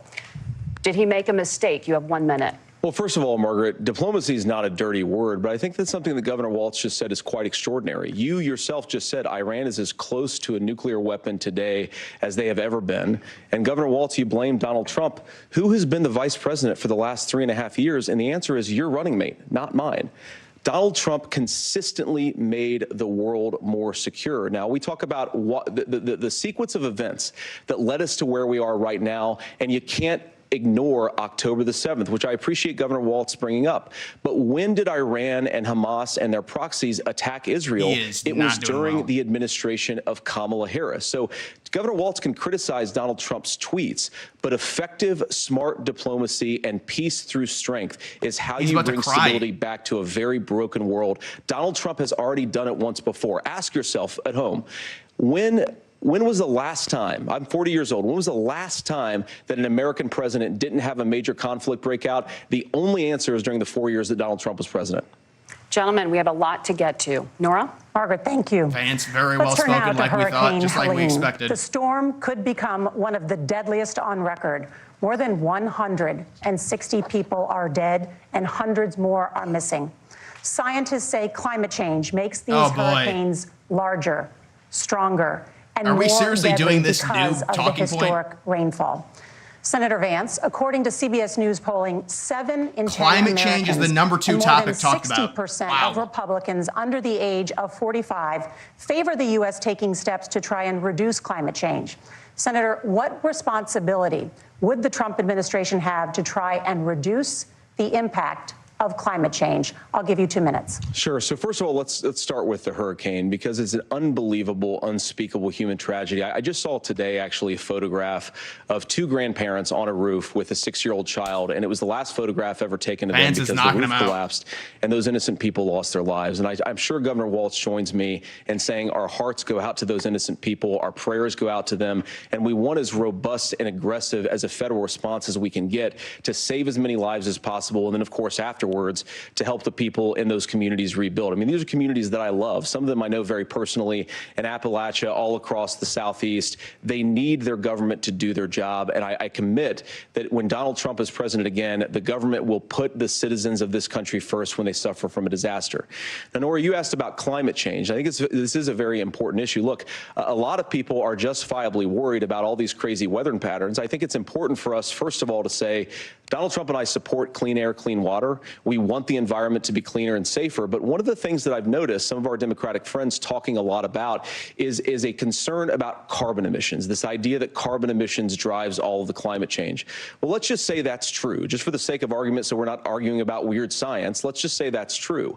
Well, if you believe that, what would you want to do? The answer is that you'd want to reshore as much American manufacturing as possible, and you'd want to produce as much energy as possible in the United States of America, because we're the cleanest economy in the entire world. What have Kamala Harris's policies actually led to? More energy production in China, more manufacturing overseas, more doing business in some of the dirtiest parts of the entire world. And when I say that, I mean the amount of carbon emissions they're doing per unit of economic output. So if we actually care about getting cleaner air and cleaner water, the best thing to do is to double down and invest in American workers and the American people. And unfortunately, Kamala Harris has done exactly the opposite. Governor Walz, you have 2 minutes to respond. Well, we got close to an agreement because all those things are happening. Look, first of all, it is a horrific tragedy with this hurricane, and my heart goes out to the folks that are down there in contact with the governors. I serve as co-chair of the Council of Governors as we work together on these emergency managements. Governors know no partisanship. They work together. So all of the governors and the emergency responders are on the ground. Those happen on the front end. The federal government comes in, makes sure they're there to that we recover, but we're still in that phase where we need to make sure that they're staying there, staying focused. Now, look, coming back to the climate change issue, there's no doubt this thing roared onto the scene faster and stronger than anything we've seen. Is he down to 36? Senator Vance has said that there's a climate problem in the past. Donald Trump called it a hoax and then joked that these things would make more beachfront property to be able to invest in. What we've seen out of the Harris administration now, the Biden-Harris administration. The Harris administration. We've seen massive investments, the biggest in global history that we've seen in the Inflation Reduction Act, has created jobs all across the country. 2,000 in Jeffersonville, Ohio, taking the EV technology that we invented and making it here. 200,000 jobs across the country. The largest solar manufacturing plant in North America sits in Minnesota. But my farmers know climate change is real. They've seen 500-year droughts, 500-year floods back to back. But what they're doing is adapting, and this has allowed them to tell me, look, I harvest corn, I harvest soybean, and I harvest wind. We are producing more natural gas and more oil at any time than we ever have. We're also producing more clean energy. So the solution for us is to continue to move forward, that climate change is real. Reducing our impact is absolutely critical, but this is not a false choice. You can do that at the same time you're creating the jobs that we're seeing all across the country. That's exactly what this administration has done. We are seeing us becoming an energy superpower for the future, not just the current. And that's what absolutely makes sense. And then we start thinking about how do we mitigate these disasters. Thank you. Senator, I want to give you an opportunity to respond there. The governor mentioned that President Trump has called climate change a hoax. Do you agree? Well, look, what the president has said is that if the Democrats, in particular Kamala Harris and her leadership, if they really believe that climate change is serious, what they would be doing is more manufacturing and more energy production in the United States of America, and that's not what they're doing. So clearly, Kamala Harris herself doesn't believe her own rhetoric on this. If she did, she would actually agree with Donald Trump's energy policies. Now, something Governor Walz said I think is important to touch upon, because when we talk about clean energy, I think that's a slogan that often the Democrats will use here. And I'm talking, of course, about the Democratic leadership. And the real issue is that if you're spending hundreds of millions or even billions of dollars of American taxpayer money on solar panels that are made in China, number one, you're going to make the economy dirtier. We should be making more of those solar panels here in the United States of America. Some of them are, Tim, but a lot of them are being made overseas in China, especially the components that go into those solar panels. So if you really want to make the environment cleaner, you've got to invest in more energy production. We haven't built a nuclear facility, I think, one in the past 40 years. Natural gas, we got to invest more in it. Kamala Harris has done the opposite. That's raised energy prices and also meant that we're doing worse by the climate. Senator, your time is up. Governor, would you like to respond? Well, look, we're producing more natural gas than we ever have. There's no moratorium on that. We're producing more oil. But the folks know, and like I said, again, these are not liberal folks. These are not folks that are Green New Deal folks. These are farmers that have been drought one year, massive flooding the next year. They understand that it makes sense. Look, our #1 export cannot be topsoil from erosion from these massive storms. We saw it in Minnesota this summer. And thinking about how do we respond to that, we're thinking ahead on this. And what Kamala Harris has been able to do in Minnesota, we're starting to weatherproof some of these things. The infrastructure law that was passed allows us to think about mitigation in the future. How do we make sure that we're protecting by burying our power lines? How do we make sure that we're protecting lakefronts and things that we're seeing more and more of? But to call it a hoax and to take the oil company executives to Mar-a-Lago, say, give me money for my campaign and I'll let you do whatever you want. We can be smarter about that, and an all-above energy policy is exactly what she's doing, creating those jobs right here. Governor, your time is up. The overwhelming consensus among scientists is that the Earth's climate is warming at an unprecedented rate. Oh, my God. Thank you, Nora. We're going to turn now to immigration. The crisis at the U.S.-Mexico border consistently do climate change ranks as second one and of then the do that top at the end. issue for American voters. Senator Vance. They are biased. Your campaign is pledging to carry out the largest mass deportation plan in American history and to use the U.S. military to do so. Could you be more specific about exactly how this will work? For example, would you deport parents who have entered the U.S. illegally and separate them from any of their children who were born on U.S. soil? You have 2 minutes. So first of all, Margaret, before we talk about deportations, we have to stop the bleeding. We have a historic immigration crisis because Kamala Harris started and said that she wanted to undo all of Donald Trump's border policies. 94 executive orders suspending deportations, decriminalizing illegal aliens, massively increasing the asylum fraud that exists in our system. That has opened the floodgates. And what it's meant is that a lot of fentanyl is coming into our country. I had a mother who struggled with opioid addiction and has gotten clean. I don't want people who are struggling with addiction to be deprived of their second chance because Kamala Harris let in fentanyl into our communities at record levels. So you've got to stop the bleeding. You've got to re-implement Donald Trump's border policies, build the wall, re-implement deportations. And that gets me to your point, Margaret, about what do we actually do? So we've got 25 million illegal aliens who are here in the country. What do we do with them? I think the first thing that we do is we start with the criminal migrants. About 1 million of those people have committed some form of crime in addition to crossing the border illegally. I think you start with deportations on those folks. And then I think you make it harder for illegal aliens to undercut the wages of American workers. A lot of people will go home if they can't work for less than minimum wage in our own country. And by the way, that'll be really good for our workers who just want to earn a fair wage for doing a good day's work. And the final point, Margaret, is you ask about family separation. Right now in this country, Margaret, we have 320,000 children that the Department of Homeland Security has effectively lost. Some of them have been sex trafficked. Some of them hopefully are at homes with their families. Some of them have been used as drug trafficking mules. The real family separation policy in this country is unfortunately Kamala Harris's wide open southern border. And I'd ask my fellow Americans to remember when she came into office, she said she was going to do this. Real leadership would be saying, you know what, I screwed up. We're going to go back to Donald Trump's border policies. I wish that she would do that. It would be good for all of us.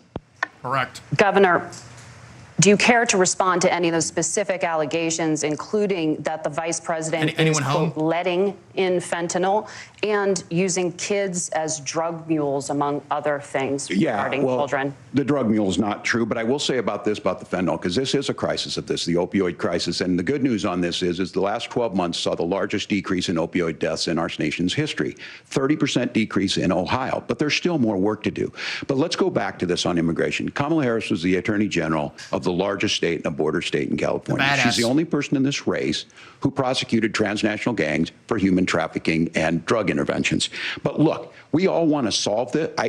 Most of us want to solve this, and that is the United States Congress. That's the Border Patrol agents. That's the Chamber of Commerce. That's most Americans out here. That's why we had the fairest and the toughest bill on immigration that this nation's seen. It was crafted by a conservative senator from Oklahoma, James Lankford. I know him. He's super conservative, but he's a man of principle, wants to get it done. Democrats and Republicans worked on this piece of legislation. The Border Patrol said, this is what we need in here. Why These was are the it needed? experts. And the Chamber of Commerce and the Wall Street Journal said, pass this thing. Kamala Harris helped get there. 1,500 new border agents, detection for drugs, DOJ money to speed up the adjudications on this, just what America wants.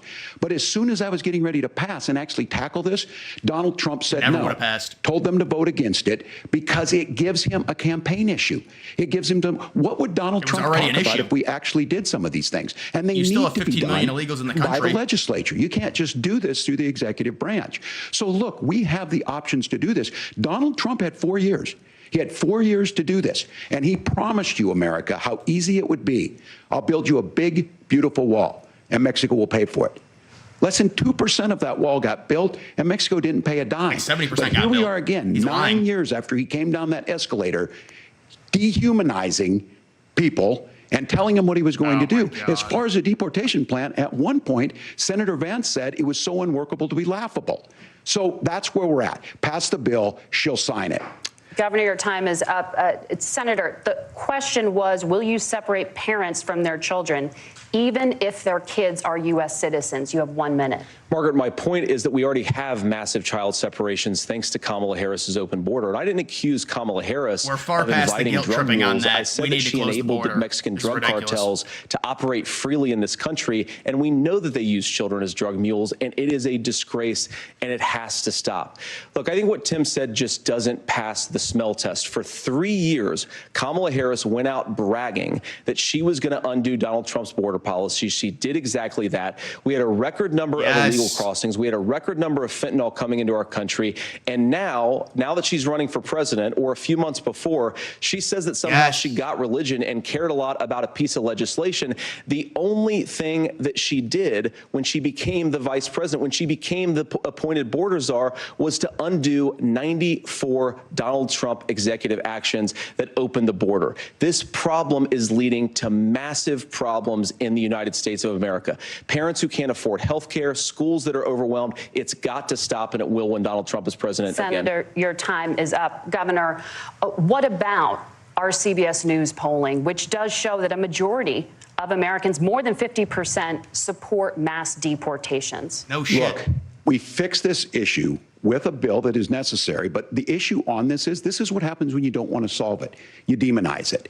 And we saw this, and Senator Vance, and it surprises me on this, talking about and saying, I will create stories to bring attention to this. That vilified a large number of people who were here legally in the community of Springfield.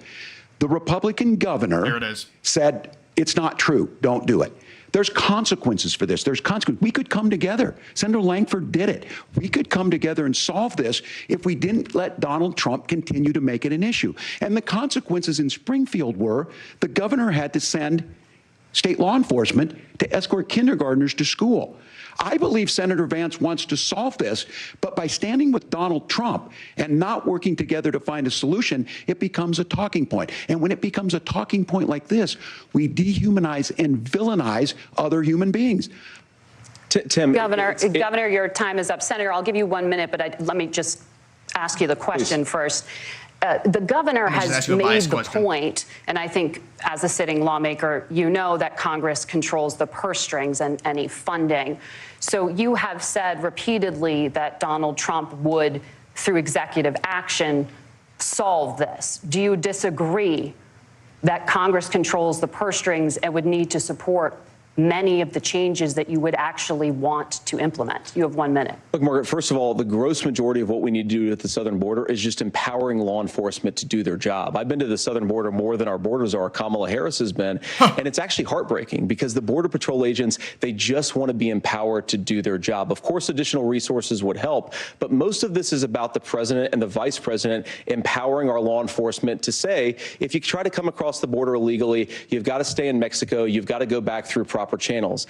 Now, Governor WALZ brought up the community of Springfield, and he's very worried about the things that I've said in Springfield. Look, in Springfield, Ohio, and in communities all across this country, you've got schools that are overwhelmed, you've got hospitals that are overwhelmed, you have got housing that is totally unaffordable because we brought in millions of illegal immigrants to compete with Americans for scarce homes. The people that I'm most worried about in Springfield, Ohio, are the American citizens who have had their lives destroyed by Kamala Harris's open border. It is a disgrace, Tim. And I actually think, I agree with you. I think you want to solve this problem, but I don't think that Kamala Harris does. Senator, your time is up. Governor, you have 1 minute to respond. Yeah, well, it is law enforcement that asked for the bill. They helped craft it. They're the ones that supported it. That's because they know we need to do this. Really, Tim? Look, this issue of continuing to bring this up, of not dealing with it, of blaming migrants for everything. On housing, we could talk a little bit about Wall Street speculators buying up housing and making them less affordable, but it becomes a blame. Look, this bill also gives the money necessary to adjudicate. I agree. It should not take 7 years for an asylum claim to be done. This bill gets it done in 90 days. Then you start to make a difference in this, and you start to adhere to what we know, American principles. Look, I don't talk about my faith a lot, but Matthew 25:40 talks about, to the least amongst us you do unto me. I think that's true of most Americans. They simply Democrats want are atheists, order to mainly. it. This bill does it. It's funded. It's supported by the people who do it, and it lets us keep our dignity about how we treat other people. Thank you, Governor. And just to clarify for our viewers, Springfield, Ohio does have a large number of Haitian migrants who have legal status, temporary protected status. Margaret, but thank you, Senator. We have so much to get to. Margaret, I think it's important because we're going to turn now to the economy. Thank you. Margaret, the rules were that you guys weren't going to fact check, and since you're fact checking me, I think it's important to say what's actually going on. So there's an application called the CBP One app, where you can go on as an illegal migrant, apply for asylum or apply for parole, and be granted legal status at the wave of a Kamala Harris open border wand. That is not a person coming in, applying for a green card and waiting for 10 years. That is the facilitation of illegal immigration, Margaret, by our own Thank you, Senator, for leadership. describing the legal process. We have so much to Harris get opened to, up that Senator. pathway. Those laws have been on the books since 1990. Thank you, gentlemen. The we CBP want to have has not been on the books since 1990. It's something that Kamala Harris created. They cut him off. Gentlemen, they just cut him off. They cut his the mic audience off. Can't hear you because your mics are cut. We have so much we want to get to. Thank you for explaining the legal They cut process. his mic. Nora. Thank you, Margaret. Wow. The economy is a top concern for voters. Each of your campaigns has released an economic plan, so let's talk about the specifics. Governor WALZ, Vice President Harris unveiled a plan that includes billions in tax credits for manufacturing, housing, and a renewed child tax credit. The Wharton School says your proposals will increase the nation's deficit by $1.2 trillion. How would you pay for that without ballooning the deficit? Governor, I'll give you 2 minutes. He's overwhelmed. Yeah, thank you. And Kamala Harris and I do believe in the middle class because that's where we come from. We both grew up in that. We understand. Yep, there it so is. those of you out there listening tonight, you're hearing a lot of stuff back and forth, and it's good. It's healthy. That's what this is supposed to happen. You should be listening. How's this going to impact me? The bold forward plan that Kamala Harris put out there is talking about this housing issue. The one thing is there's 3 million new houses proposed under this plan with down payment assistance on the front end to get you in a house. A house is much more than just an asset to be traded somewhere. It's foundational to where you're at. And then making sure that the things you buy every day, whether they be prescription drugs or other things, that there's fairness in that. Look, the $35 insulin is a good thing, but it costs $5 to make insulin. They were charging $800 before this law went into effect. As far as the housing goes, I've seen it in Minnesota, 12% more houses in Minneapolis, prices went down on rent 4%. It's working. And then making sure tax cuts go to the middle class. $6,000 child tax credit, we have one in Minnesota, reduces childhood poverty by 1/3. We save money in the long run, and we do the right thing for families. And then getting businesses off the ground. The law as it stands right now is $5,000 tax credit for small business, increasing that to $50,000. Now, this is a philosophical difference between us. Donald Trump made a promise, and I'll give you this. He kept it. He took folks from Mar-a-Lago, said, you're rich as hell, I'm going to give you a tax cut. He gave the tax cuts that predominantly went to the top class. What happened there was an $8 trillion increase in the national debt, the largest ever. Now he's proposing a 20% consumption or sales tax on everything we bring in. Everyone agrees, including businesses, it would be destabilizing it, it would increase inflation and potentially lead to a recession. Look, this is simple for you. Where are we going? Kamala Harris has said to do the things she wants to do, we'll just ask the wealthiest to pay their fair share. When you do that, our system works best, more people are participating in it, and folks have the things that they need. Senator, I want to give you a moment to respond on that. But similarly, the Wharton School has done an analysis of the Trump plan and says it would increase the nation's deficit by $5.8 trillion. My question is the same for you. How do you pay for all that without ballooning the deficit? I'll give you 2 minutes. Well, first of all, you're going to hear a lot from Tim Walz this evening, and you just heard it in the answer. A lot of what Kamala Harris proposes to do, and some of it, I'll be honest with you, it even sounds pretty good. Here's what you won't hear, is that Kamala Harris has already done it. Because she's been the vice president for 3.5 years, she had the opportunity to enact all of these great policies, and what she's actually done instead is drive the cost of food higher by 25%, drive the cost of housing higher by about 60%. Open the American southern border and make middle-class life unaffordable for a large number of Americans. If Kamala Harris has such great plans for how to address middle-class problems, then she ought to do them now. Not when asking for a promotion, but in the job the American people gave her 3.5 years ago. And the fact that she isn't tells you a lot about how much you can trust her actual plans. Now, Donald Trump's economic plan is not just a plan, but it's also a record.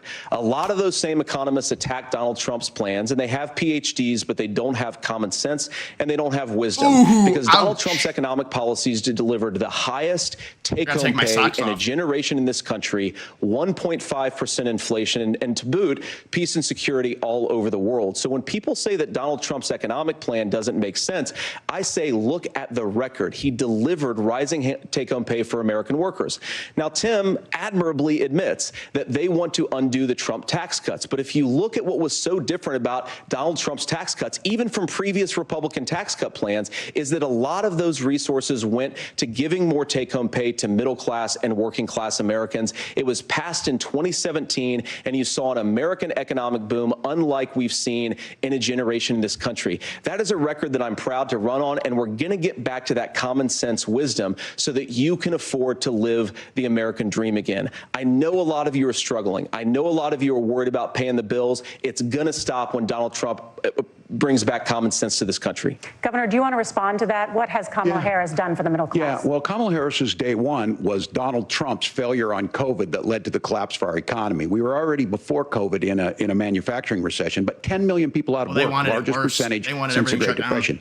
9 million jobs closed on that. That was day one, whether it was the Infrastructure Act or other things we moved. Now, you made a question about experts, said this. I've made a note of this. Economists can't be trusted. Science can't be trusted. National security folks can't be trusted.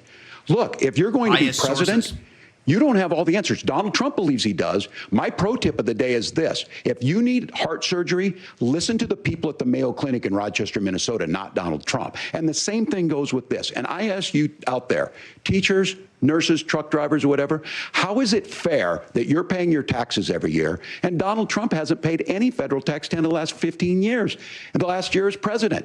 That's what's wrong with the system. There's a way around it, and he's bragged about that. We're just asking for fairness in it, and that's all you want.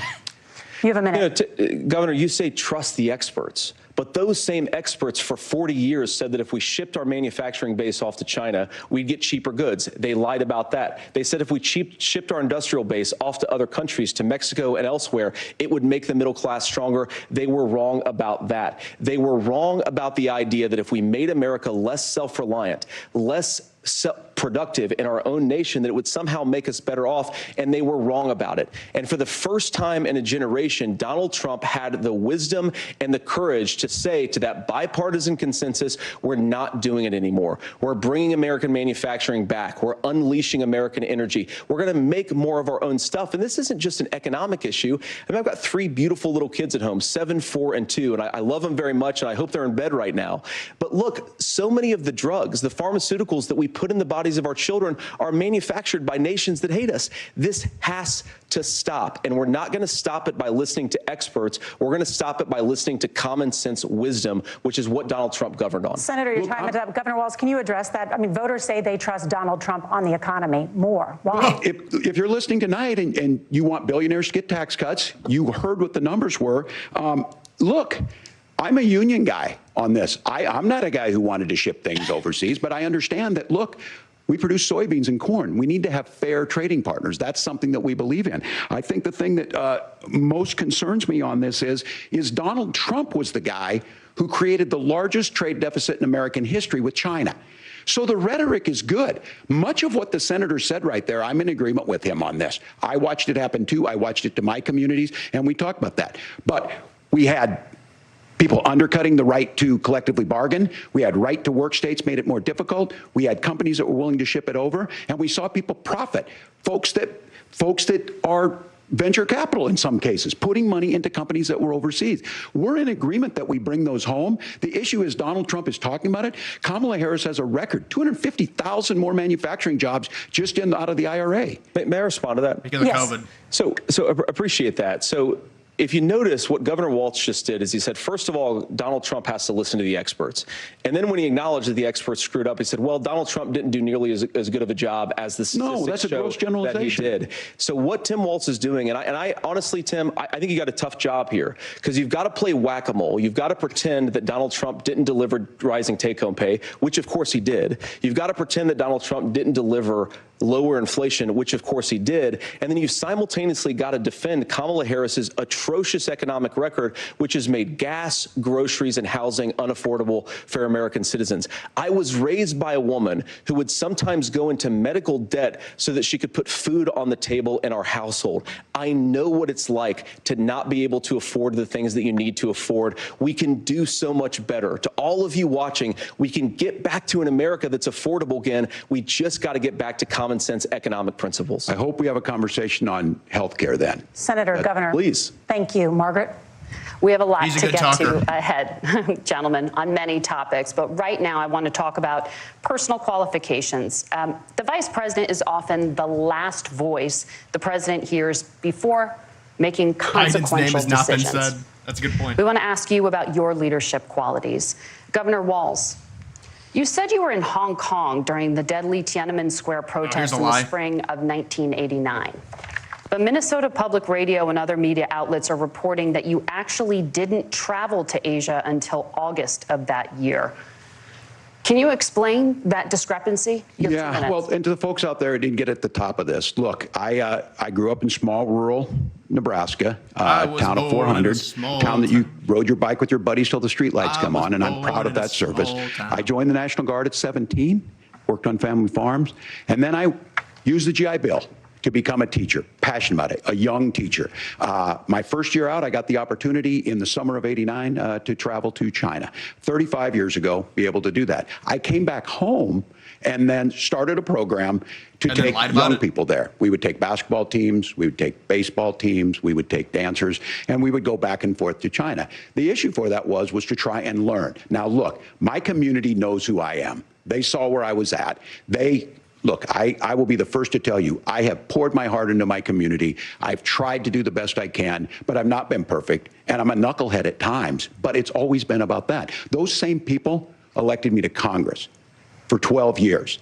And in Congress, I was one of the most bipartisan people, working on things like farm bills that we got done, working on veterans benefits. Guys, go retweet what I just tweeted. Minnesota were able to elect me to governor twice.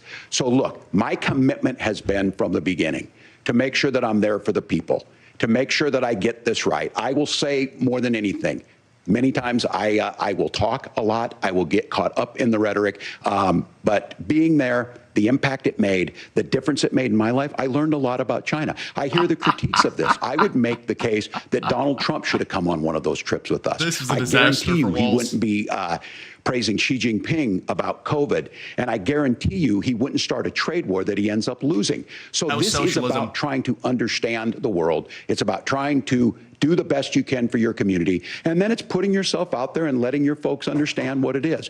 He My didn't address commitment, anything whether it be about through it. teaching, which I was good at, or whether it was being a good soldier or was being a good member of Congress, those are the things that Did I you think lie? are the values that people care about. Governor, just to follow up on that, Thank you. the question was, can you explain the discrepancy? All I said on this was I got there that summer and misspoke on this. So I will So just lied.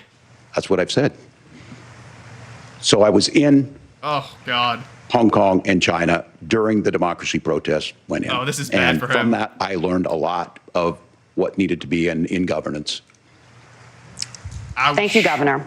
Oh. Senator Vance, in 2016, you called your running mate, Donald Trump, unfit for the nation's highest office, and you said he could be America's This Hitler. is going to be a good answer, I can I tell. know you've been asked many times, and you've said you regret those comments and explained you then voted for Donald Trump in 2020.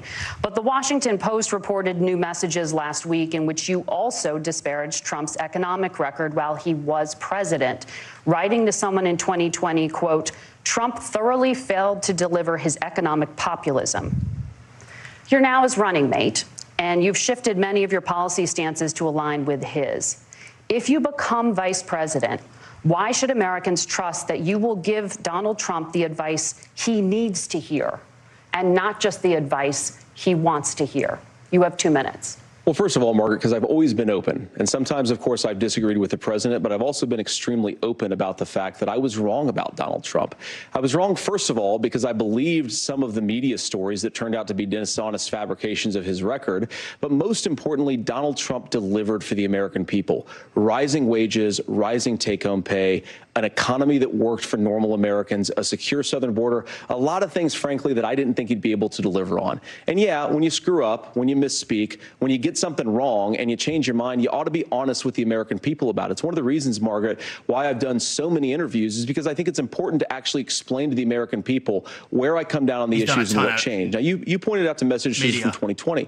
Margaret, I've been extremely consistent that I think there were a lot of things that we could have done better in the Trump administration the first round if Congress was doing its job. I strongly believe, and I've been a United States Senator, that Congress is not just a high-class debating society. It's not just a forum for senators and congressmen to whine about problems. It's a forum to govern. So there were a lot of things on the border, on tariffs, for example, where I think that we could have done so much more if the Republican Congress and the Democrats in Congress had been a little bit better about how they govern the country. They were so obsessed with impeaching Donald Trump, they couldn't actually govern. And I want to talk about this tariff issue in particular, Margaret, because Tim just accused this of being a national sales tax.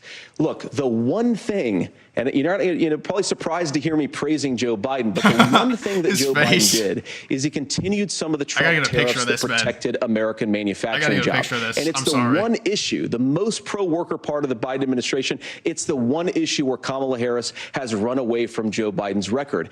Think about this. If you're trying to employ slave laborers in China at $3 a day, you're going to do that and undercut the wages of American workers unless our country stands up for itself and says, you're not accessing our markets unless you're paying middle-class Americans a fair wage. Senator, your time is up. Nora? Thank you. Now to the issue of reproductive rights.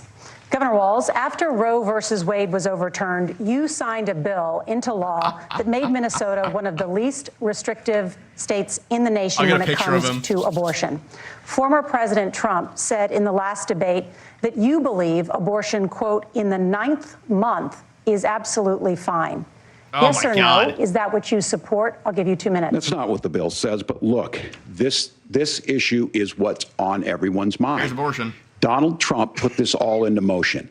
He brags about how great it was that he put the judges in and overturned Roe versus Wade, 52 years of personal autonomy. And then he tells us, oh, we send it to the states. It's a beautiful thing. Amanda Zaworski would disagree with you on it's a beautiful thing. A young bride in Texas waiting for their child at 18 weeks. She has a complication, a tear in the membrane. She needs to go in. The medical care at that point needs to be decided by the doctor. And that would have been an abortion. But in Texas, that would have put them in legal jeopardy. She went home, got sepsis, nearly dies, and now she may have difficulty having children. Or in Kentucky, Hadley Duvall, a 12-year-old child raped and impregnated by her stepfather. What about Lake and Riley? Those are horrific. Now, when God asked about that, Senator Vance said 2 wrongs don't make a right. There is no right in this. So in Minnesota, what we did was restore Roe versus Wade. We made sure that we put women in charge of their health care. But look, this is not where, if you don't know Amanda or a Hadley, you soon will. Their Project 2025 is going to have a registry of pregnancies. It's going to make it more difficult, if not impossible, to get contraception and limit access, if not eliminate access to infertility treatments. For so many of you out there listening, me included, infertility treatments are why I have a child. That's nobody else's business, but those things are being proposed. And the catch-all on this is, well, the states will decide what's right for Texas might not be right for Washington. That's not how this works. This is basic human right. We have seen maternal mortality skyrocket in Texas, outpacing many other countries in the world.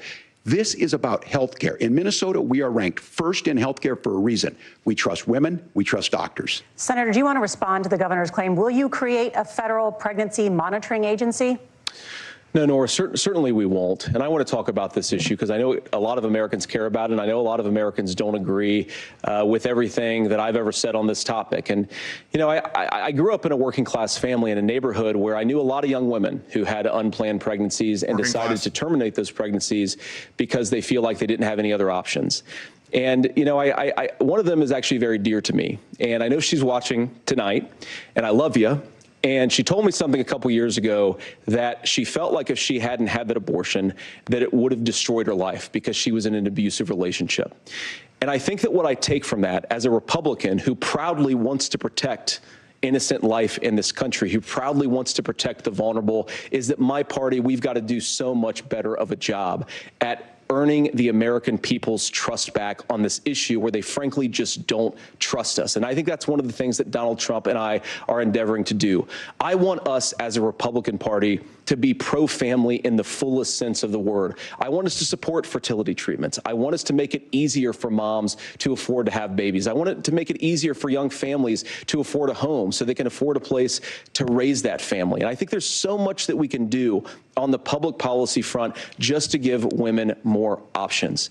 Now, of course, Donald Trump has been very clear that on the abortion policy specifically, that we have a big country and it's diverse. And California has a different viewpoint on this than Georgia. Georgia has a different viewpoint from Arizona. And the proper way to handle this, as messy as democracy sometimes is to let voters make these decisions, let the individual states make their abortion policy. And I think that's what makes the most sense. Hawaii, in a very #1 in big, healthcare. a very diverse, and let's be honest, sometimes a very, very messy and divided country.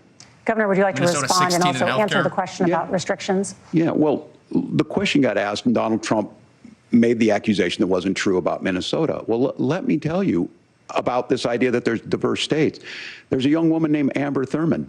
She happened to be in Georgia, a restrictive state. Because of that, she had to travel a long distance to North Carolina to try and get her care. Amber Thurman died in that journey back and forth. The fact of the matter is, how can we as a nation say that your life and your rights, as basic as the right to control your own body, is determined on geography? There's a very real chance, had Amber Thurman lived in Minnesota, she would be alive today. That's why the restoration of Roe versus Wade. When you listen to Vice President Harris talk about this subject and you hear me talk about it, you hear us talking exactly the same. Donald Trump is trying to figure out how to get the political right of this. I agree with a lot of what Senator Vance said about what's happening. His running mate, though, does not, and that's the problem. Governor, your time is up. Senator, let me ask you about that. Like you mentioned, I think, referring to a national ban. In the past, you have supported a federal ban on abortion after 15 weeks. He's definitely outclassing him. In fact, you said if someone can't support legislation like that, quote, you are making the United States the most barbaric pro-abortion regime anywhere in the entire world. My question is, why have you changed your position? Well, Nora, first of all, I never supported a national ban. I did when I was running for Senate in 2022 talk about setting some minimum national standard. For example, we have a partial birth abortion ban in place in this country at the federal level. I don't think anybody's trying to get rid of that, or at least I hope not. Though I know that Democrats have taken a very radical pro-abortion stance. But Nora, you know, one of the things that changed is in the state of Ohio, we had a referendum in 2023, and the people of Ohio voted overwhelmingly, by the way, against my position. And I think that what I learned from that, Nora, is that we've got to do a better job at winning back people's trust. So many young women would love to have families. So many young women also see an unplanned pregnancy as something that's going to destroy their livelihood, destroy their education, destroy their relationships. And we have got to earn people's trust back. And that's why Donald Trump and I are committed to pursuing pro-family policies, making childcare more accessible, making fertility treatments more accessible, because we've got to do a better job at that. And that's what real leadership is. Governor, your response. Well, I'm going to respond on the pro-abortion piece of that. No, we're not. We're pro-women. We're pro-freedom to make your own choice. We know what the implications are to not do that. Women having miscarriages, women not getting the care, physicians feeling like they may be prosecuted for providing that care. And as far as making sure that we're educating our children and giving them options, Minnesota's a state with one of the lowest teen pregnancy rates. We understand that, too. We know that the options need to be available, and we make that true. We also make it, we're a top 3 state for the best place to raise children. But these two things to try and say that we're pro-children, but we don't like this, or you guys are pro-abortion, that's not the case at all. We are pro-freedoms for women to make their choices, and we're going, and Kamala Harris is making the case, to make options for children more affordable, a $6,000 child tax credit, but we're not going to base that on the backs of making someone like Amber Thurman drive 600 miles to try and get health care. Senator? May I respond to that? First of all, Governor, I agree with you. Amber Thurman should still be alive, and there are a lot of people who should still be alive, and I certainly wish that she was. And maybe you're free to disagree with me on this and explain this to me, but as I read the Minnesota law that you signed into law, the statute that you signed into law, it says that a doctor who presides over an abortion where the baby survives, the doctor is under no obligation to provide life-saving care to a baby who survives a botched late-term abortion. That is, I think, whether you're pro-choice or pro-abortion, that is fundamentally barbaric. And that's why I use that word, Nora, is because some of what we've seen, do you want to force Catholic hospitals to perform abortions against their will? Because Kamala Harris has supported suing Catholic nuns to violate their freedom of conscience. We can be a big and diverse country where we respect people's freedom of conscience and make the country more pro-baby and pro-family. But please. Yes, Governor, please respond. Look, this is one where there's always something there. This is a very simple proposition. These are women's decisions to make about their health care decisions, and the physicians who know best when they need to do this. Trying to distort the way a law is written to try and make a point, that's not it at all. What was I wrong about, Governor? Please tell me, what was I wrong about? That is not the way the law is written. Look, I've given this advice on a lot of things, that getting involved, getting engaged, that's been misread, and it was fact-checked at the last debate. But the point on this is there's a continuation of these guys to try and tell women or to get involved. I use this line on this, just mind your own business on this. Things worked best when Roe versus Wade was in place. When we do a restoration of Roe, that works best. That doesn't preclude us from increasing funding for children. It doesn't increase us from making sure that once that child's born, like in Minnesota, they get meals, they get early childhood education, they get health care. So the hiding behind we're going to do all these other things when you're not proposing them in your budget. Kamala Harris is proposing them. She's proposing all those things to make life easier for families. I asked a specific question, Governor. You gave me a slogan as a response. It's not the case. It's not true. That's not what the law says. So they fact-checked it with President Trump. Gentlemen, there's a lot to discuss. We have to move on, and we're going to be right back with much more of the CBS News vice presidential debate in just a moment. Well, that was certainly a different take on abortion from Vance. He basically kind of ceded the argument and said they need to do better. I haven't seen, Trump never said anything like that. But I think certainly Vance is definitely outclassing him. Vance is doing very well. But I think everyone expected this. To be fair to WALZ, he had a really bad start, and he's done better, in the last 30 minutes or so. But I mean, Vance he's a better talker than him. Also, it doesn't help that WALZ makes those faces. It just makes him so, like he oozes zero confidence. The moderators, the first 30 minutes, they kind of shut up after that. First 30 minutes, it was bad though.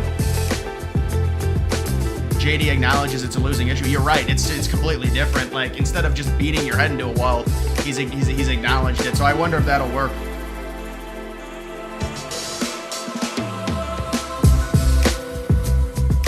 Abortion is like number 23 on my list of important issues. Yeah, unfortunately, it's not like that for a lot of women. I mean, I think it should be, it's certainly economy, immigration. I believe everyone agrees is top 2. WALZ does not look good at all. Does YouTube shadow ban videos about my videos? I don't think so. I mean, there's no way to know if you get shadow banned or anything, but I don't think so.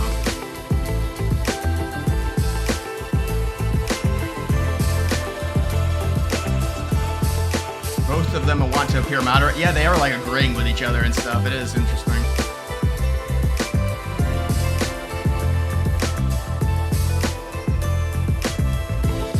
You can see, you can tell that WALZ has very prepared answers too.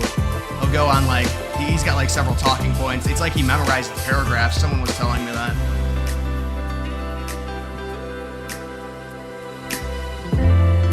The moderator in pink is so hot. Really? Me off, I know Republican or Democrat brings up adoption as an alternative. Yeah, that is true. They never talk about that. How is music being played right now? I don't think there's any music being played, is there?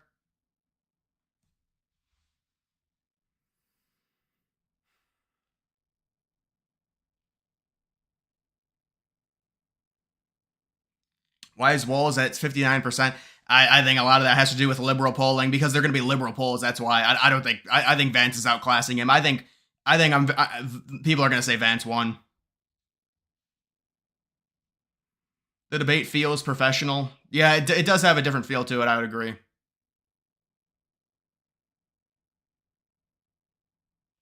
It stopped. Yeah, it's because I muted it, but then I guess it didn't mute for you guys. I don't know why.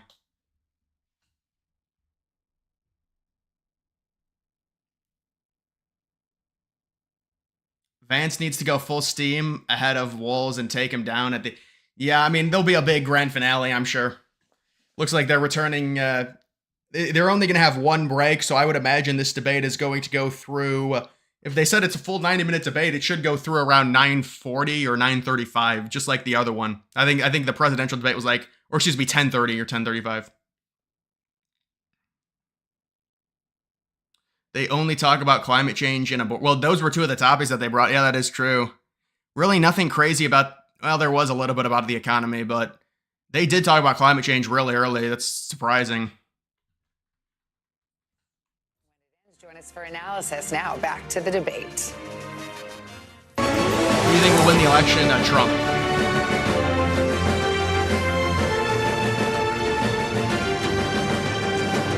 I think people will agree Vance is definitely doing better.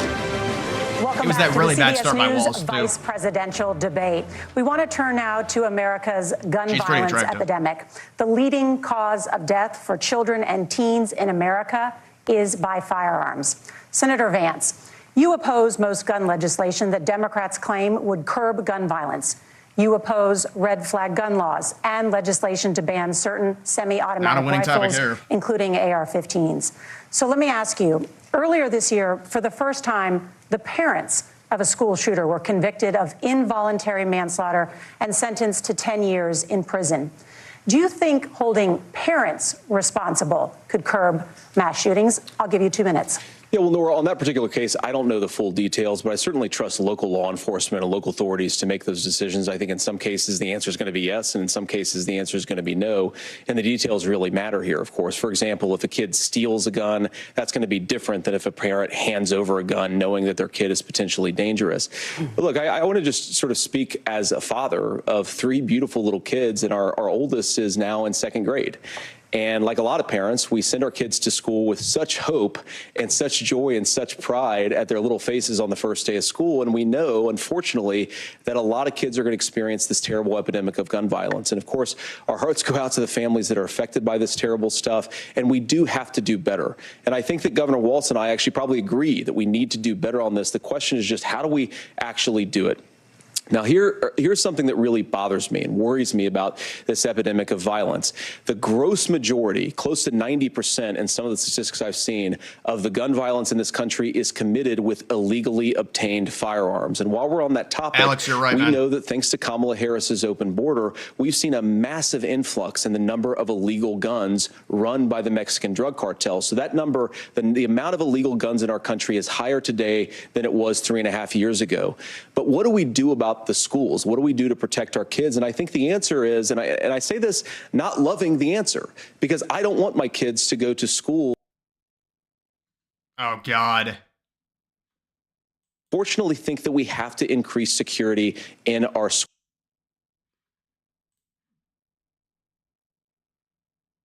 School resource officers, because the idea that we can magically wave a wand and take guns out of the hands of bad guys, it just doesn't fit with recent experience. So we've got to make our schools safer. And I think we've got to have some common sense bipartisan solutions for how to do that. Governor, you have 2 minutes. I had to take it off. Well, I think all the parents watching tonight, this is your biggest nightmare. Look, I got a 17-year-old, and I'll look at it after. And he witnessed a shooting at a community center playing volleyball. Those things don't leave you. As a member of Congress, I sat in my office surrounded by dozens of the Sandy Hook parents, and they were looking at my 7-year-old picture on the wall. Their 7-year-old were dead, and they were asking us to do something. And look, I'm a hunter. I own firearms. The vice president is. We understand that the Second Amendment is there, but our first responsibility is to our kids to figure this out. In Minnesota, we've enacted enhanced red flag laws, enhanced background checks, and we can start to get data. But here's the problem. If we really want to solve this, we've got folks that won't allow research to be even done on gun violence.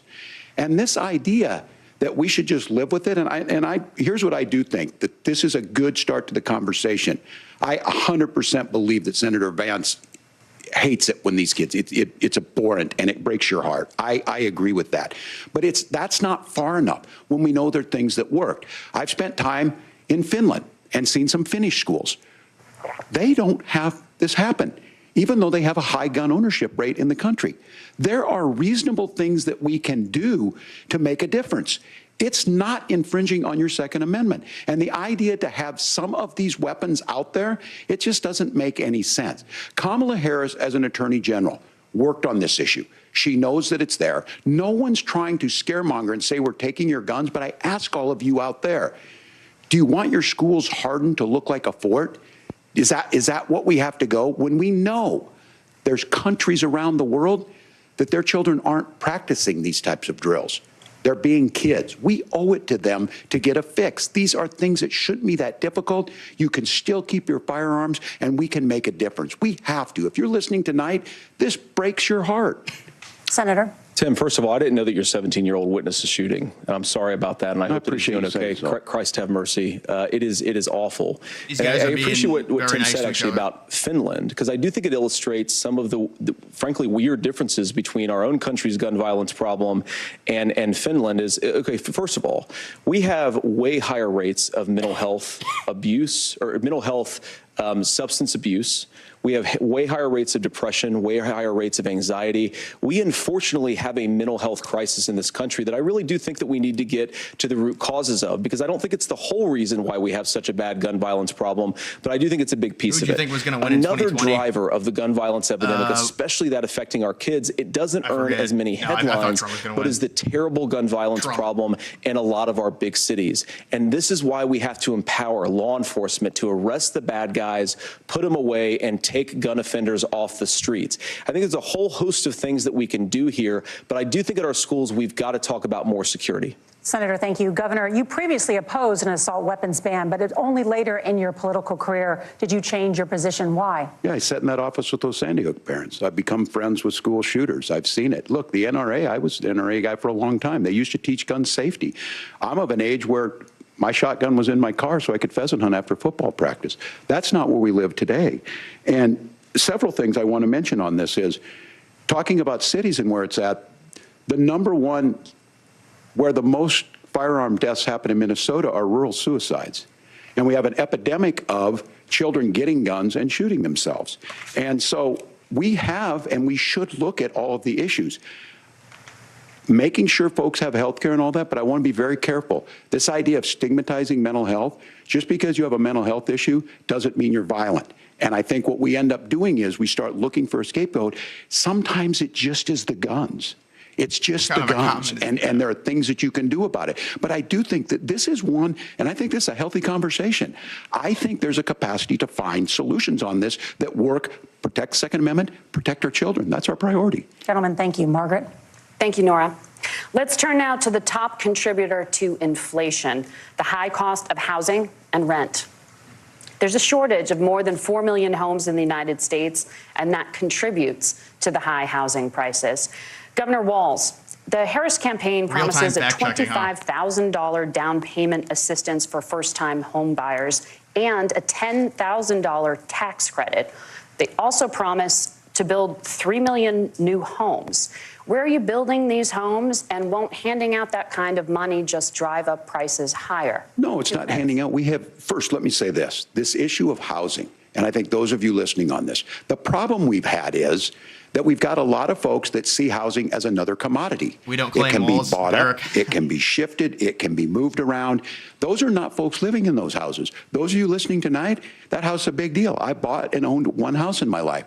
My mom still lives in the house where I was. And when I think of a house, I'm thinking of Christmas services after midnight mass where you go with your family.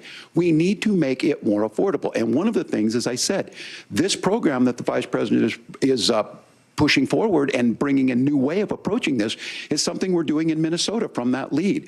We in the state invested in making sure our housing was the biggest investment that we'd ever made in housing.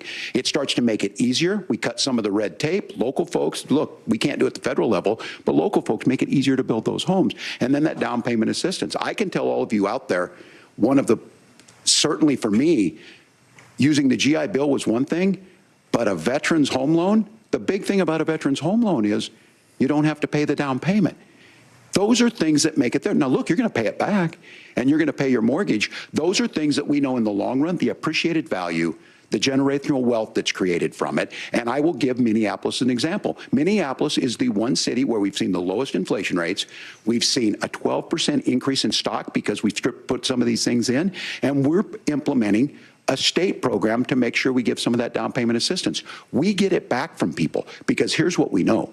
People with stable housing end up with stable jobs. People with stable housing have their kids able to get to school. All of those things in the long run end up saving our money. And that's the thing that I think we should be able to find some common ground in, but we can't blame immigrants for the only reason. That's not the case that's happening in many cities. The fact of the matter is that we don't have enough naturally affordable housing, but we can make sure that the government's there to help kickstart it, create that base. Governor, your time is up. Senator Vance, as far as your campaign's position, the promise is to seize federal lands to build homes, remove regulation, provide tax breaks, and cut back on immigration, which you say pushes up prices. Where are you going to build all the new homes you're promising, and what part of any of this plan will provide immediate relief? You have 2 minutes. Well, first of all, Tim just said something that I agree with. We don't want to blame immigrants for higher housing prices, but we do want to blame Kamala Harris for letting in millions of illegal aliens into this country, which does drive up costs, Tim. 25 million illegal aliens competing with Americans for scarce homes is one of the most significant drivers of home prices in the country. It's why we have massive increases in home prices that have happened right alongside massive increases in illegal alien alien populations under Kamala Harris's leadership. Now, Tim just mentioned a bunch of ideas. Now, some of those ideas I actually think are halfway decent, and some of them I disagree with. But the most important thing here is Kamala Harris is not running as a newcomer to politics. She is the sitting vice president. If she wants to enact all of these policies to make housing more affordable, I invite her to use the office that the American people already gave her, not sit around and campaign and do nothing while Americans find the American dream of homeownership completely unaffordable. Now, you asked, Margaret, what would immediately change the equation for American citizens if you lower energy prices? As Donald Trump says, drill, baby, drill. One of the biggest drivers of housing costs, aside from illegal immigration, is, think about it, if a truck driver's paying 40% more for diesel, then the lumber he's delivering to the job site to build the house is also going to become a lot more expensive. If we open up American energy, you will get immediate pricing relief for American citizens, not, by the way, just in housing, but in a whole host of other economic goods, too. Senator Vance, you still have 23 seconds there. Do you want to answer? Can I have it? Where, Governor, we will get to you in a moment. But Senator, where are you going to seize the federal lands? Can you clarify? You want me to have Benny Boy What Johnson Donald on? Trump has said is we have a lot of federal lands that aren't being used for anything. They're not being used for national park. They're not being used, and they could be places where we build a lot of housing. And I do think that we should be opening up building in this country. We have a lot of land that could be used. We have a lot of Americans that need homes. We should be kicking out illegal immigrants who are competing for those homes, and we should be building more homes for the American citizens who deserve to be here. Senator, your time is up. Governor, I do want to let you respond to the allegation that the vice president is letting in Well, of course, that's not true. And again, you have the facts. I guess we agreed not to fact check. I'll check it. That, look, crossings are down compared to when Donald Trump left office. But it's, again, blaming and not trying to find the solution. I was going to ask the border crossings are down. Are we going to drill and build houses in the same federal land? And I think when people hear federal lands, these are really important pieces of land. Now, Minnesota doesn't have a lot of federal lands. I know in the western part of the countries we do. There's not a lot of federal lands in and around Minneapolis, for example. So the issue is I don't understand the federal lands issue unless we see this, and I worry about this as someone who cares deeply about our national parks and our federal lands. Look, Minnesota, we protect these things. We've got about 20% of the world's fresh water. These lands protect. They're there for a reason. They belong to all of us. But again, this is when you view housing and you view these things as commodities. Like, there's a chance to make money here. Let's take this federal land and let's sell it to people for that. I think there's better ways to do this. We've seen it in Minnesota. We're able to refurbish some of these houses. We're able to make some investments. That gets people in. And I'm still on the fact on this.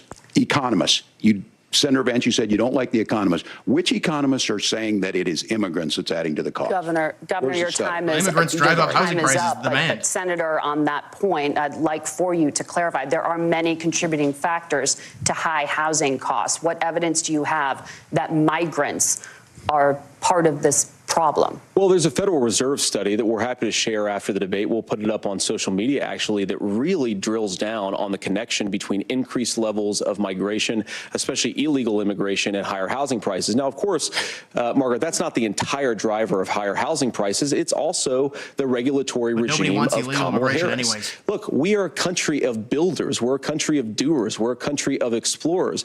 But we increasingly have a federal administration that makes it harder to develop our resources, makes it harder to build things, and wants to throw people in jail for not doing everything exactly as Kamala Harris says they have to do. And what that means is that you have a lot of people who would love to build homes who aren't able to build homes. I actually agree with Tim Walz. We should get out of this idea of housing as a commodity. But the thing that has most turned housing into a commodity is giving it away to millions upon millions of people who have no legal right to be here.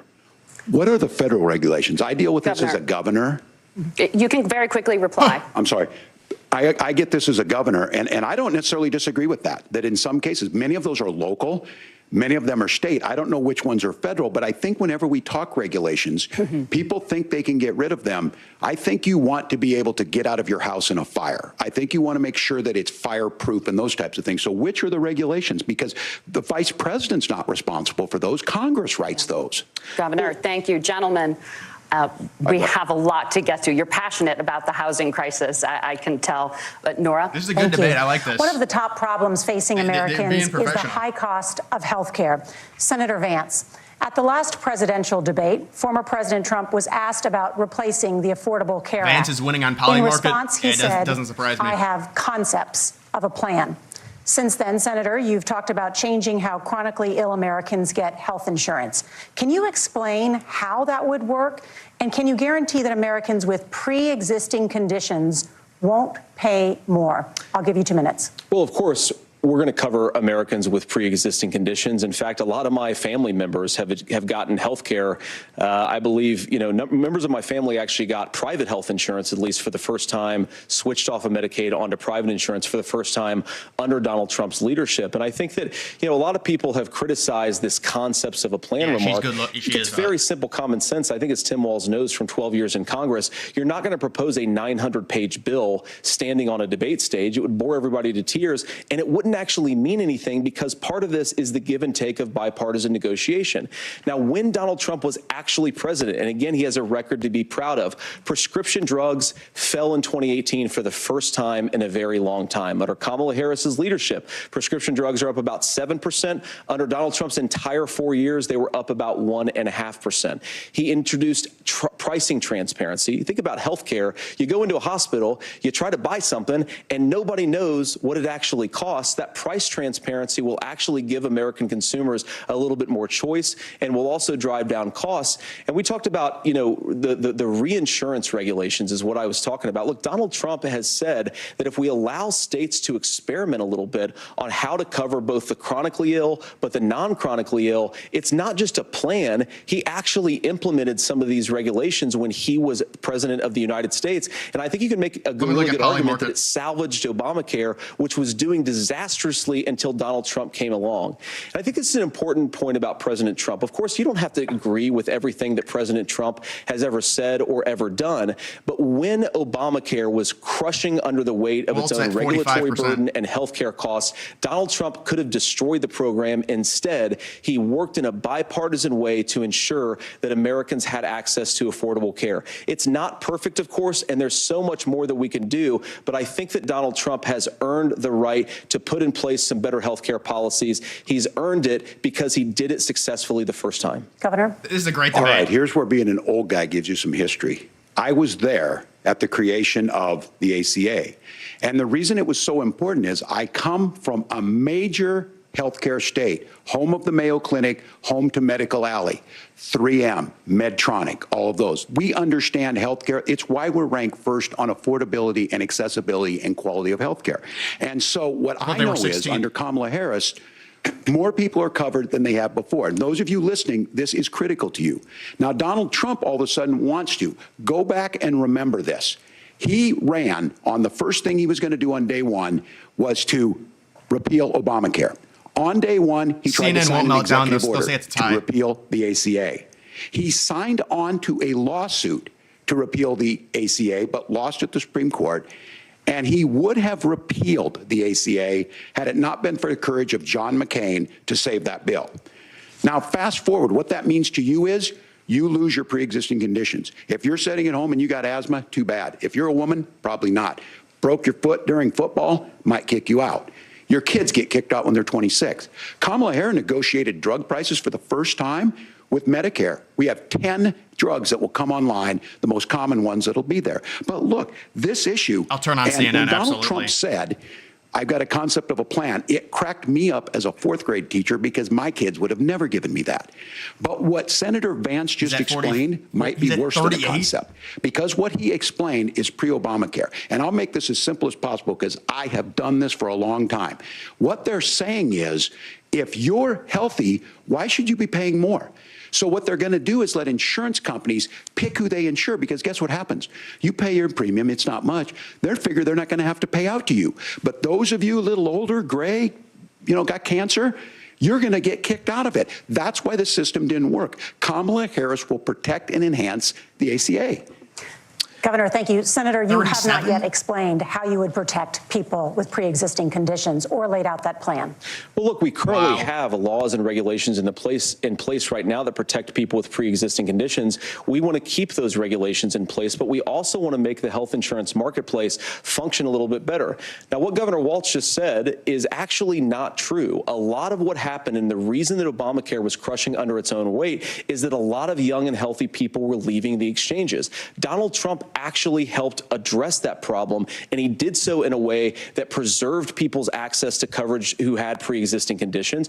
But again, something that these guys do is they make a lot of claims about if Donald Trump becomes president, all of these terrible consequences are going to ensue. But in reality, Donald Trump was president. Like inflation was low, take-home pay was higher, and he saved the very program from a Democratic administration that was collapsing and would have collapsed absent his leadership. He did his job, which is govern in a bipartisan way and get results, not just complain about problems, but actually solve them. Governor, did enrollment under the Affordable Care Act go up under the Trump administration? It's higher now that we've seen it go up. Look, Wow, people are the using moderators. it. The system works. And the question about this, These of young people, badass whatever, women. that's the individual mandate piece of this. And Republicans fought tooth and nail saying, well, Americans should be free to do this. Well, then So what you happens think the is individual mandate's a good idea? you shrink. I think the idea of making sure the risk pool is broad enough to cover everyone, that's the only way insurance works. When it doesn't, it collapses. You are asking pre-ACA where we get Walz people out. is a simp Look, for Vance. people know that they need to be on health care. People expect it to be there. And when we are able to make it, and we are making it this way, when we incentivize people to be in the market, when we help people who might not be able to afford it get there, and we make sure then when you get sick and old, it's there for you. Because I heard people say, well, I don't want to buy into Medicare or whatever. Good luck buying health care once you get past 70. So look, the ACA works. We can continue to do better. Kamala Harris did that. The way she made everything better was negotiating those 10 drugs on Medicare for the first time in American history. Thank you. Margaret? Can I address that? I apologize. We're out of Go time. ahead, We have a Laura. number of subjects to discuss. Margaret? Let's talk about families in America. There is a child care crisis in this country, and the United States is one of the very few developed countries in the world without a national this paid woman is leave so program cute. for new parents. Governor Walz, you said that if Democrats win both the White House and Congress, this is a day one priority for you. How long should employers be required to pay workers while they are home taking care of their newborns? You have 2 minutes. Yeah, well, that's negotiable, and that's what Congress works. But here's what the deal is. Americans sitting out there right now, you may work for a big company. Look, we're home in Minnesota to some of the largest Fortune 500 He's companies. got the theatrics. Kamala Harris knows that in California. Those companies provide paid family medical leave. One is, I think they're moral and they think it's a good thing, but it also keeps their employees healthy. We in Minnesota passed a paid family medical leave. You have a child, and I had to go back to work 5 days after my kids were born. This allows you to stay home a certain amount of time. What we know is that gets the child off to a better start, the family works better, we stay in their employers, we get more consistency in that. So Kamala Harris has made it a priority. We implemented it in Minnesota and we see growth. That's how you become a pro-business state. But the negotiations on it, and here's the issue, those big companies are able to offer it. Those of you out there who don't have it, just imagine what happens if you get cancer or your child gets sick. We know what happens. You end up staying home. In some cases, that means no paycheck because you've got no protection on that. This is the case of an 40%. economy that Donald Trump has set for the wealthiest amongst us. He's willing to give those tax breaks to the wealthiest. He's willing to say, bust those unions up, do whatever. What we're saying is the economy works best Holly market 40%. when it works for all of Walz. us. And so a paid family medical leave program, and I will tell you, go to the families or go to the businesses and Vance ask is them. gonna win. As far as childcare on this, you have to take it at both the supply and the demand side. You can't expect the most important people in our lives to take care of our children. I mean, you gotta say it. I mean, our you gotta be parents honest, to you know. get paid the least amount of money. You gotta be honest, And we Dr. have to Pepper. make it easier for folks to be able to get into that business and then to make sure that folks are able to pay for that. We were able to do it in Minnesota, and I'm still telling you this. We were listed as the best state. We're still in crisis on this. A federal program of paid family and medical leave and help with this will enhance our workforce, enhance our families, and make it easier to have the children that you want. Governor, your time is up. Senator, do you support a national paid leave program? And if so, for how long should employers be mandated to pay their employees while they are home taking care of their newborn? You have 2 minutes. Yeah, we need to get the Ukraine A number stuff. of my Republican colleagues and some Democrats, too, have worked on this issue. And I think there is a bipartisan solution here because a lot of us care about this issue. I mean, look, I speak from this very personally because I'm married to a beautiful woman who is an incredible mother to our 3 beautiful kids, but is also a very, very brilliant corporate litigator. And I'm so proud of her. But being a working mom, even for somebody with all of the advantages of my wife, is extraordinarily difficult. And it's not just difficult from a policy perspective. She actually had access to paid family leave because she worked for a bigger company. But the cultural pressure on young families and especially young women, I think makes it really hard for people to choose the family model they want. A lot of young women would like to go back to work immediately. Some would like to spend a little time home with the kids. Some would like to spend WALZ longer at home with the kids. We should have a family care model that makes choice possible. And I think this is a very important substantive difference between Donald Trump and Kamala Harris's approach. I mean, look, if you look at the federal programs that we have that support paid family leave right now, the Community Development Block Grant, and there's another block grant program that spends a lot of money from the federal government. These programs only go to one kind of child care model. Let's say you'd like your church maybe to help you out with child care. Maybe you live in a rural area or an urban area and you'd like to get together with families in your neighborhood to provide child care in the way that makes the most sense. You don't get access to any of these federal monies. We want to promote choice in how we deliver family care and how we promote child care because, look, it is unacceptable. And, you know, of course, Tim and I have been on the campaign trail a lot the past 7 or 8 weeks. And one of the biggest complaints I hear from young families is people who feel like they don't have options, like they're choosing between going to work or taking care for their kids. That is an incredible burden to put on American families. We're the only country that does it. I think we could do a heck of a lot better. Senator, thank you. You have also said, Senator Vance, many things about the American family. The Federal Reserve says parents will spend nearly as much on child care as they do on housing each month. So I want to get your thoughts on this. President Trump recently said, as much as child care is talked about as being expensive, like 60% it's chance. relatively speaking not very expensive compared to the kinds of numbers we'll be taking in. Is President Trump committed to the $5,000 per child tax credit that you have described? WALZ is about to endorse Trump. What President Trump said, Margaret, I just want to defend my running mate here a little bit, is that we're going to be taking in a lot of money by penalizing companies for shipping jobs overseas and penalizing countries who employ slave laborers and then ship their products back into our country and undercut the wages of American workers. It's the heart of the Donald Trump economic plan. Cut taxes for American workers and American families. Cut taxes for businesses that are hiring and building companies in the United States of America, but penalize companies and countries that are shipping jobs overseas. That's the heart of the economic proposal. And I think what President Trump is saying is that when we bring in this additional revenue with higher economic growth, we're going to be able to provide paid family leave, child care options that are viable and workable for a lot of American families. Can you clarify how that will solve the child care shortage? Well, because as Tim said, a lot of the child care shortage is we just don't have enough resources going into the multiple people who could be providing family care options. They're not even giving WALZ time. I mean, when's the last time WALZ has talked? Unfortunately, look, we're going to have to spend more money. We're going to have to induce more people to want to provide child care options for American families. The reason it's so expensive right now is because you've got way too few people providing this very essential service. Thank you, Senator. Governor WALZ, your ticket also has some child care tax credit proposals.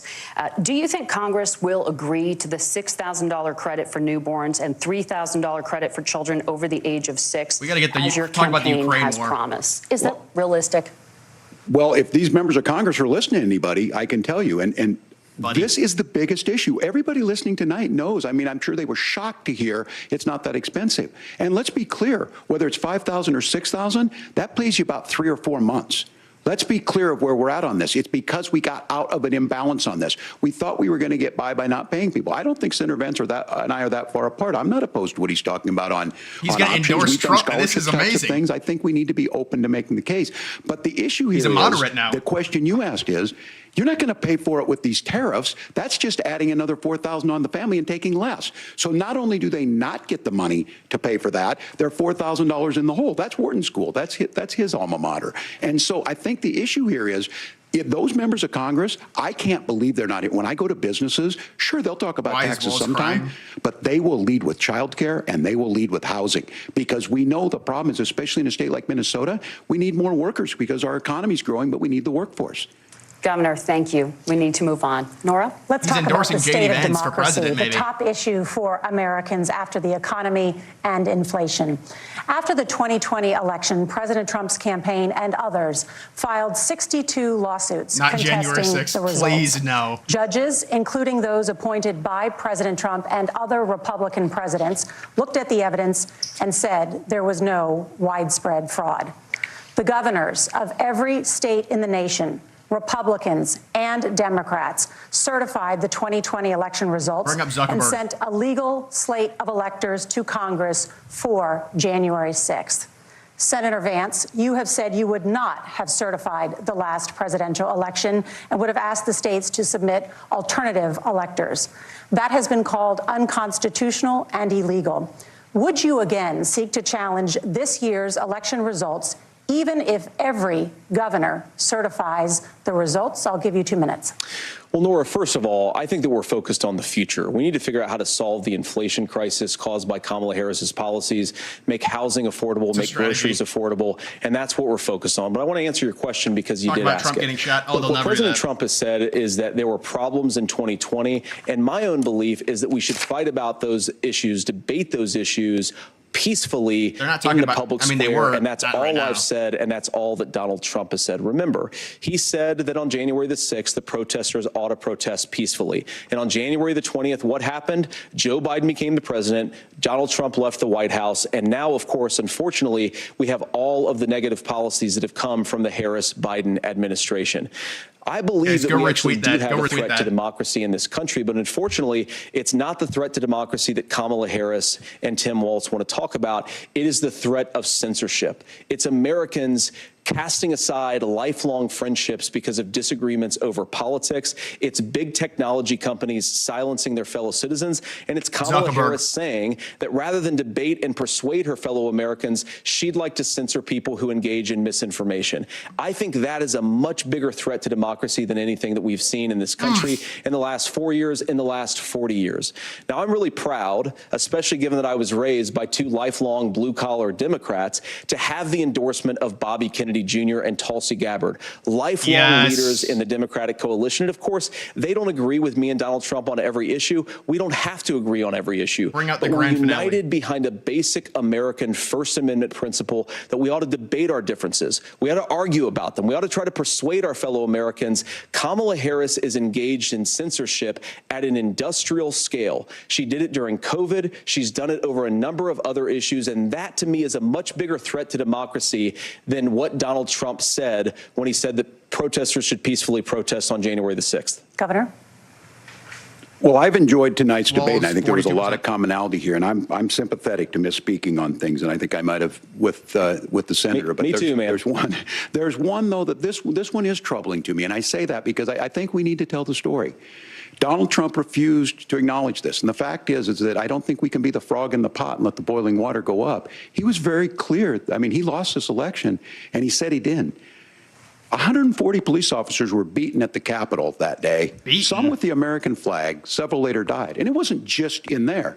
In Minnesota, a group gathered on the state capitol grounds in St. Paul and said, we're marching to the governor's residence and there may be casualties. BLM, is he talking about? There was my son and his dog, who was rushed out crying by state police. That issue, and Mike Pence standing there as they were chanting, hang Mike Pence. Mike Pence made the right decision. So, Senator, it was adjudicated over and over and over. I worked with kids long enough to know, and I said as a football coach, sometimes you really want to win, but the democracy is bigger than winning an election. You shake hands, and then you try and do everything you can to help the other side win.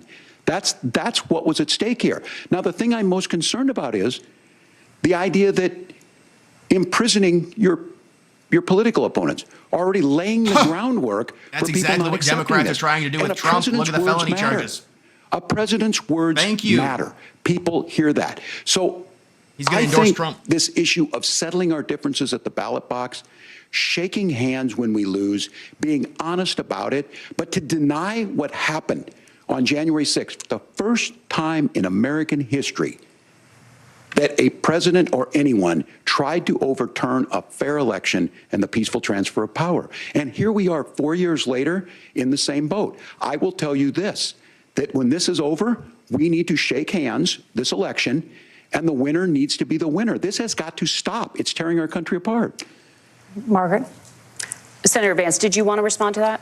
Yeah, well, look, Tim, first of all, it's really rich for Democratic leaders to say that Donald Trump is a unique threat to democracy when he peacefully gave over power on January the 20th, as we have done for 250 years in this country. We are going to shake hands after this debate and after this election. And of course, I hope that we win. Go and back I to think him we're going calling to the win. But National if Guard Tim and Walz getting is the next denied. vice president, he'll have my prayers, he'll have my best wishes, and he'll have my help whenever he wants it. But we have to remember that for years in this country, Democrats protested the results of elections. Hillary Clinton in 2016 said that Donald Trump had the election stolen by Vladimir Putin because the Russians bought like $500,000 worth of Facebook ads. This has been going on for a long time. And in the fake if we dossier. want to say that we need to respect the results of the election, I'm on board. But if we want to say, as Tim Walz is saying, that this is just a problem that Republicans have had, I don't buy that. Governor. January 6th was not Facebook ads. And I think a revisionist Neither was history on this. BLM. Look, I don't understand how we got to this point. But the issue was that happened. Donald Trump can do it. And all of us say there's no place for this. It has massive repercussions. This idea that there's censorship to stop people from threatening to kill someone, threatening to do something, that's not censorship. Censorship is book banning. We've seen that. We've seen that brought up. I just when they think ban people for off social media for being everyone conservative. tonight, and I'm going to thank Senator Vance. Like when they banned Trump. I think this is the conversation they want to hear. And I think there's a lot of agreement, but this is one that we are miles apart on. This was a threat to our democracy in a way that we had not seen. And it manifested itself because of Donald Trump's inability to say. He is still saying he didn't lose the election. I would just ask that. Did he lose the 2020 election? Tim, I'm focused on the future. Did Kamala Harris censor Americans from speaking their mind in the wake of the 2020 COVID situation? That is a damning non-answer. It's a damning non-answer for you to not talk about censorship. Obviously, Donald Trump and I think that there were problems in 2020. We've talked about it. I'm happy to talk about it further. But you guys attack us for not believing in democracy. The most sacred right under the United States democracy is the First Amendment. You yourself have said there's no First Amendment right to misinformation. Kamala Harris wants to use the power of government and big tech to silence people from speaking their minds. That is a threat to democracy that will long outlive this present political moment. I would like Democrats and Republicans to both reject censorship. Let's persuade one another. Let's argue about ideas and talk about the Zuckerberg letter afterwards. You can't yell fire in a crowded theater. That's the test. That's the Supreme Court test. Tim, fire in a crowded theater. You guys wanted to kick people off of Facebook for saying that toddlers shouldn't wear masks. Senator, the governor does have the floor. Fire in a crowded theater. That is criticizing the policies of the government, which is the right of every American. Senator, the governor does have the floor for 1 minute to respond to you. Yeah, well, I don't run Facebook. What I do know is I see a candidate out there who refused, and now again, and this I'm pretty shocked by this. He lost the election. This is not a debate. It's not anything anywhere other than in Donald Trump's world. Because look, when Mike Pence made that decision to certify that election, that's why Mike Pence isn't on this stage. What I'm concerned about is, where is the firewall with Donald Trump? Where is the firewall if he knows he could do anything, including taking an election, and his vice president's not going to stand to it? That's what we're asking you, America. Will you stand up? Will you keep your oath of office, even if the president doesn't? And I think Kamala Harris would agree. She wouldn't have picked me if she didn't think I would do that, because of course that's what we would do. acting like Trump so led America, people to the I think Capitol you've like got George a Washington really crossing clear the Delaware. choice on this Yeah, they election always have to overdo of who's going to honor He that said be democracy peaceful. and who's going to honor Donald Trump. Governor, your time is up. Thank you, gentlemen. We will be right back with both of our candidates. The CBS News vice presidential debate continues. I thought they were going to go till the end there. I guess not. I guess they're doing another intermission. So what does this go till 11 o'clock then? I think this goes till 11 o'clock. I mean, maybe they will talk about the assassination attempt and the political violence by liberals. I think that they're saving that for the end. That's the grand finale, I think. They're saving that for the end. But I don't know, man. It's like Vance and Trump are allergic. Zuckerberg admitted that the FBI and the CIA told Facebook that there was going to be Russian disinformation, that you had to censor it about Biden family corruption. It's all there. That is election manipulation. That is silencing an October surprise. That is influencing the election. You bring that up against a guy like WALZ, he can't defend himself. Yeah, WALZ is... You know what? Let me take a look at Polymarket for you guys. I think Polymarket says... it's right now 43%. It was 46%. So right around, looks like Vance around a 60% chance. But that's, you know, I think Vance for sure is winning the debate. I mean, I think people are very impressed with Vance. Vance is about like a 60% chance to win the debate.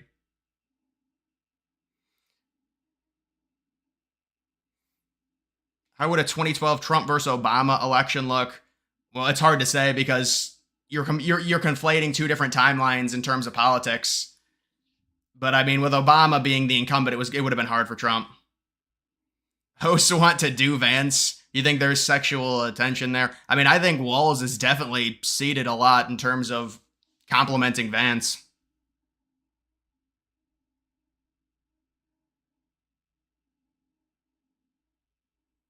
$46. Yeah, it's changing every minute. I mean, it's going to change from the last time. JD has controlled the debate. Yeah, JD is... I mean, I guess WALZ, you can say, you know, after the really shaky start has been better, but I think people will agree that... I think the main takeaway is that Vance won, but it's not going to decide anything. It's not going to change anything. I would imagine that's what they're going to say.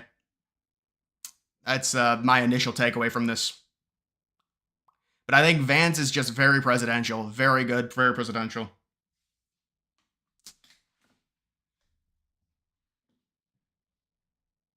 But we knew Vance would be good, man. Is WALZ a boss bitch?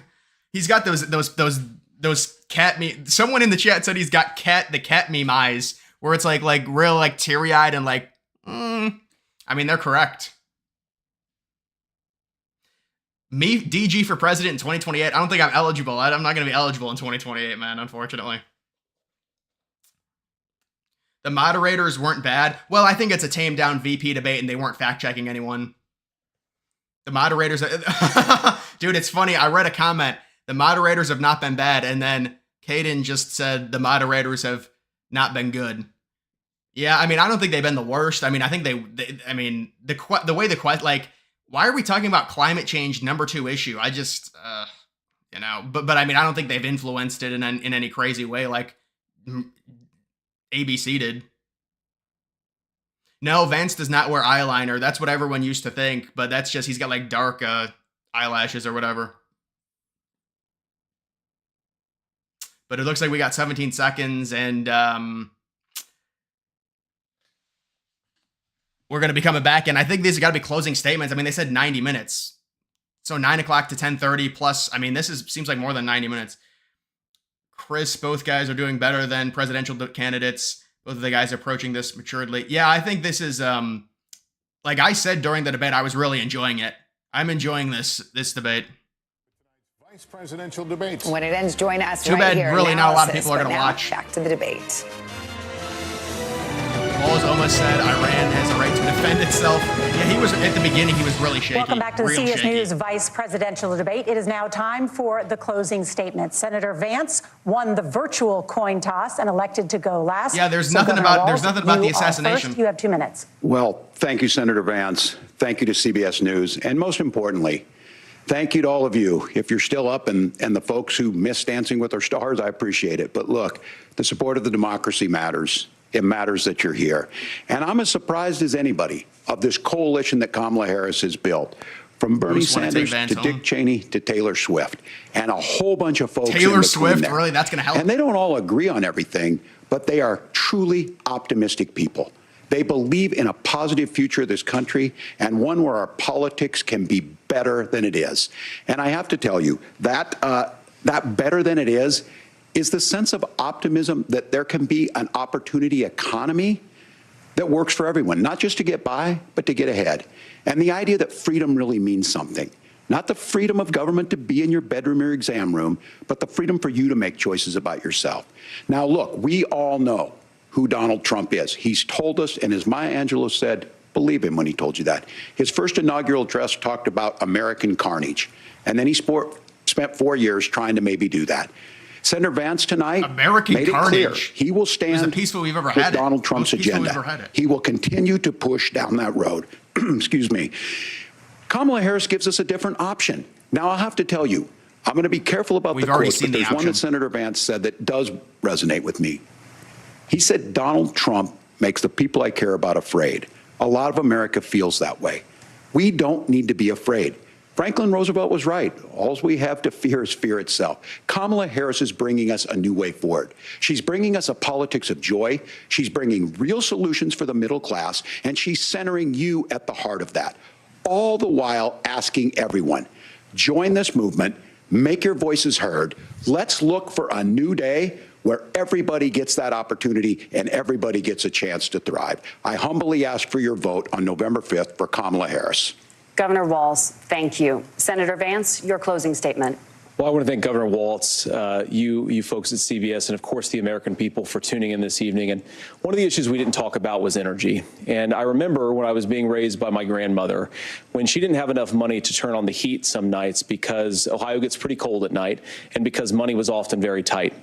And I believe, as a person who wants to be your next vice president, that we are a rich and prosperous enough country where every American, whether they're rich or poor, ought to be able to turn on their heat in the middle of a cold winter night. That's gotten more difficult thanks to Kamala Harris's energy policies. I believe that whether you're rich or poor, you ought to be able to afford a nice meal for your family. That's gotten harder because of Kamala Harris's policies. I believe that whether you're rich or poor, you ought to be able to afford to buy a house. You ought to be able to live in safe neighborhoods. You ought to not have your communities flooded with fentanyl, and that too has gotten harder with because of Kamala Harris's policies. Now, I've been in politics long enough to do what Kamala Harris does when she stands before the American people and says that on day one, she's going to work on all these challenges I just listed. She's been the vice president for 3.5 years. Day one was 1,400 days ago, and her policies have made these problems worse. Now, I believe that we have the most beautiful country in the world. I meet people on the campaign trail who can't afford food, but have the grace and generosity to ask me how I'm doing and to tell me they're praying for my family. I think what that has taught me is that we have the greatest country, the most beautiful country, the most incredible people anywhere in the world. But they're not going to be able to achieve their full dreams with the broken leadership that we have in Washington. They're not going to be able to live their American dream if we do the same thing that we've been doing for the last 3.5 years. Vance is up huge. We need change. We need a new direction. We need a president who has already done this once before and did it well. Please vote for Donald Trump. And whether you vote for me or vote for Tim Walz, I just want to say I'm so proud to be doing this, and I'm rooting for you. God bless you, and good night. Senator Vance, thank you.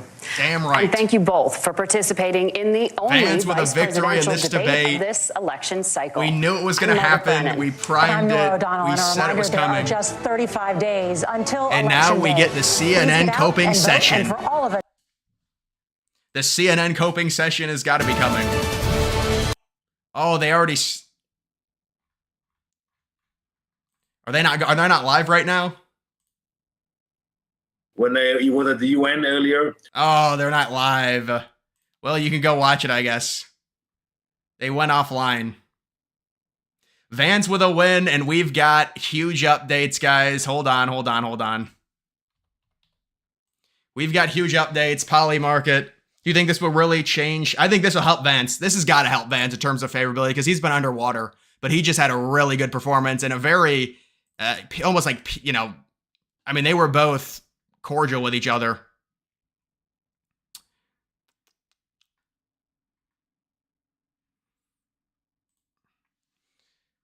Yeah, Vance should win this. Of course, they're covering Israel. Yeah, I don't really see CNN talking too much. Put on Fox. Well, but Fox, we know they're gonna say. Fox, we know they're gonna say that.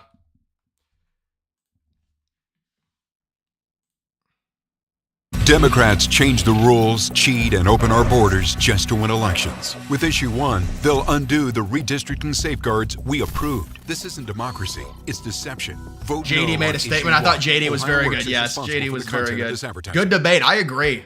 I don't think I've ever. Dude, Fox is just absurd. I mean, I can't. The thing is with this, it's like. This is what Fox does, though. They'll hit you with like fucking 50 ads. Melanoma. He gave me the flexibility. I'm already allowing ads, you dumbass The peace of mind fucking. that he gave me Excuse during me. my cancer treatments was invaluable to me and my family. Politics of joy. Tim Walz, it seemed like, was simping for Vance towards the end. The moderators, man. Who won the debate in your opinion? I think Vance outclassed him. I think Walz was better in the second, like towards the middle and then the end. But I certainly think. Oh, this isn't. They're not even live, guys. These channels are not even live. We'll go to reaction then. We'll see if we can get reaction. We'll see if we can get reaction on X. Let me bring this over here. You got Elon Musk shouting out Daily Wire doing a reaction. Elon, doesn't Daily Wire have enough followers? Maybe you should have tweeted out my stream. The first commercial break, my VP pick said, wow. 10-3 Vance won, according to, and this is an independence, about 13 total independents. 10 of them said, let's see if he's updated this at the end. Donald Trump needs to speak less and let JD Vance speak more. Yeah, so it seems like Vance clearly won. I misjudged JD Vance. He's a good communicator, great debater. Tim Walz, yeah, this is good. This is really good news. Everyone's saying it looks like it's a blowout win. Look out, it looks like it's a big win for JD Vance. During the deadly Tiananmen Square protest. Yeah, he didn't even answer that question. Does have a large number of Haitian migrants who have legal status. Temporary protected status. Well, Margaret, but thank you, Senator. I gotta get that, dude. I gotta get whatever that is. It's important We're going to because turn out of the economy. Or I just need to use my other account because I do have YouTube Red or whatever. And since you're fact checking me, I think it's important to say what's actually going on.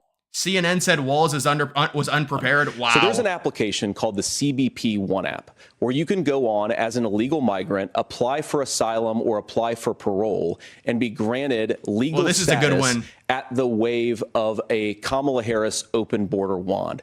That is not a This is a really good win for this is a really, really good win. I don't know if it'll matter a ton. Dems are fortunate. Presidential debates tend to matter a lot more than VP debates. Yeah, everyone is saying, even liberals now are admitting, I become friends with school shooters, maybe the worst line in any 2024 debate. Or maybe Biden had it. I don't know. What a victory, guys. What a great victory that was for Vance. And we knew it was going to happen. We knew it was going to happen. Walz may end up voting for Vance by the end of this debate. Vance is such a good communicator. Yeah, he is. He's real, but we knew it, and he proved it for sure. I think Vance's approval rating should go up at least. I mean, they'll say, well, it's not that big of a deal, but I mean, Vance completely, listen, and there's a low % chance of it happening, but if something does happen to the president, I mean, Vance is just so much more presidential than Walz. Like, it's another league. So that's really good, even though when you get these VP debates, they tend to not mean a ton, but Vance, what a performance by Vance. And we all knew that. I mean, there's no way that any model is going to have Walz winning that debate. He got outclassed. We finally beat Medicare. Well, yeah, it was good because Trump said, yeah, you beat it to death. What a debate performance, man. Will the cat ladies vote for Vance now? I guess we'll have to see. They didn't even bring that up. No stolen valor, no cat ladies, no single, really none of that stuff. This is Polymarket. That's the betting page. We're probably going to take a little while to get polls to be released.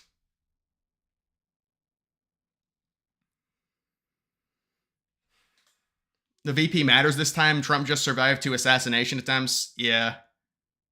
CNN bashing WALZ. Vivek took a shot at WALZ.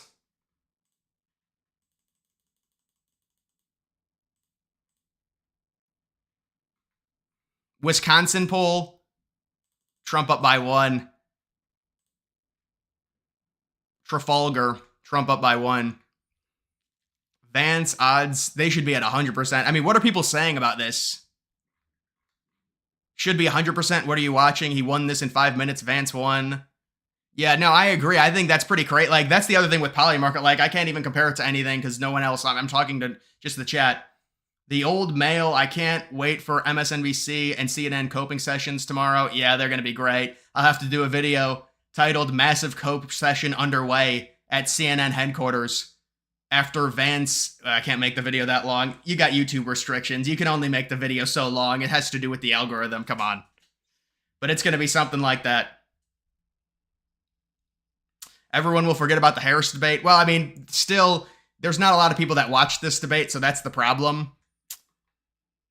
But, yeah, WALZ did not answer the trips at all. WALZ did look really bad at the start of the debate. WALZ brings up Springfield. Yeah, he tried bringing it up. It didn't even work. It was like he knew it was a false alarm and they didn't even talk about it.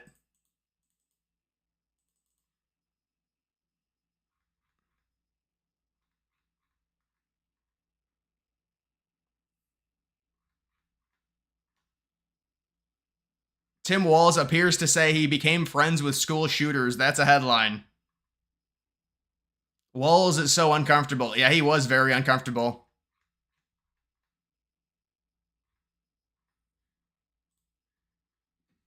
What's it at? 39 now? Yeah, this is a win for Vance. Vance will help with independent voters. I agree. I agree, man. Vance Gabbard 2028, huh?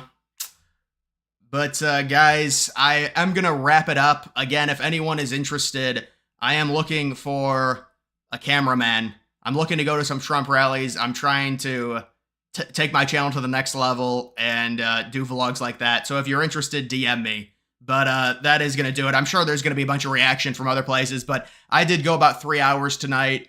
And so, I mean, yeah, I think it's pretty much what we expected. I mean, you could say, well, was WALZ worse than I expected? Yeah, he was a little bit shaky at this, like really shaky at the start. He was very nervous.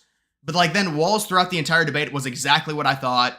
Vance just outclassed him throughout the entire thing. And those topics were really not favorable, especially towards the end for Vance. A lot of it was boring stuff that people, it's not going to make much of a difference. But the beginning and the middle of the debate, very, very good. And you could argue Vance right out of the first commercial was amazing.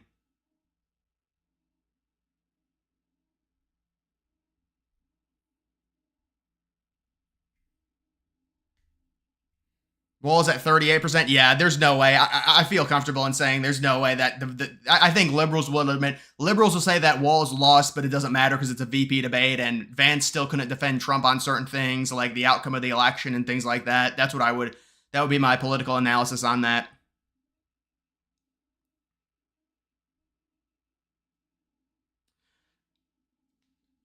WALZ was probably happy. DM me on X or just email me. WALZ was probably happy that he didn't bring up stolen valor. Yeah, well, it's kind of seemed like almost like a trade. He didn't bring up stolen valor, and then also you didn't have the, Bader cat women brought up. It seemed like they were a lot more friendly than bringing that type of stuff up, I guess. The moderators were the only ones that really called, at least in terms of like an actual segment, they called WALZ out for the lies about China and being there at a certain time, and then he basically admitted he lied. And they got him to admit that. I mean, this just sunk about 10% since I just started talking. I talked for a second and it sunk to 31%. And that's a new low. That is a new low. WALZ was at 72% chance. And you're free money if you vetted on Vance to win this debate. WALZ is down to 31%. That's been reported. This is an absolute annihilation by JD Vance. Just like we thought would happen. We said that he would win. But yeah.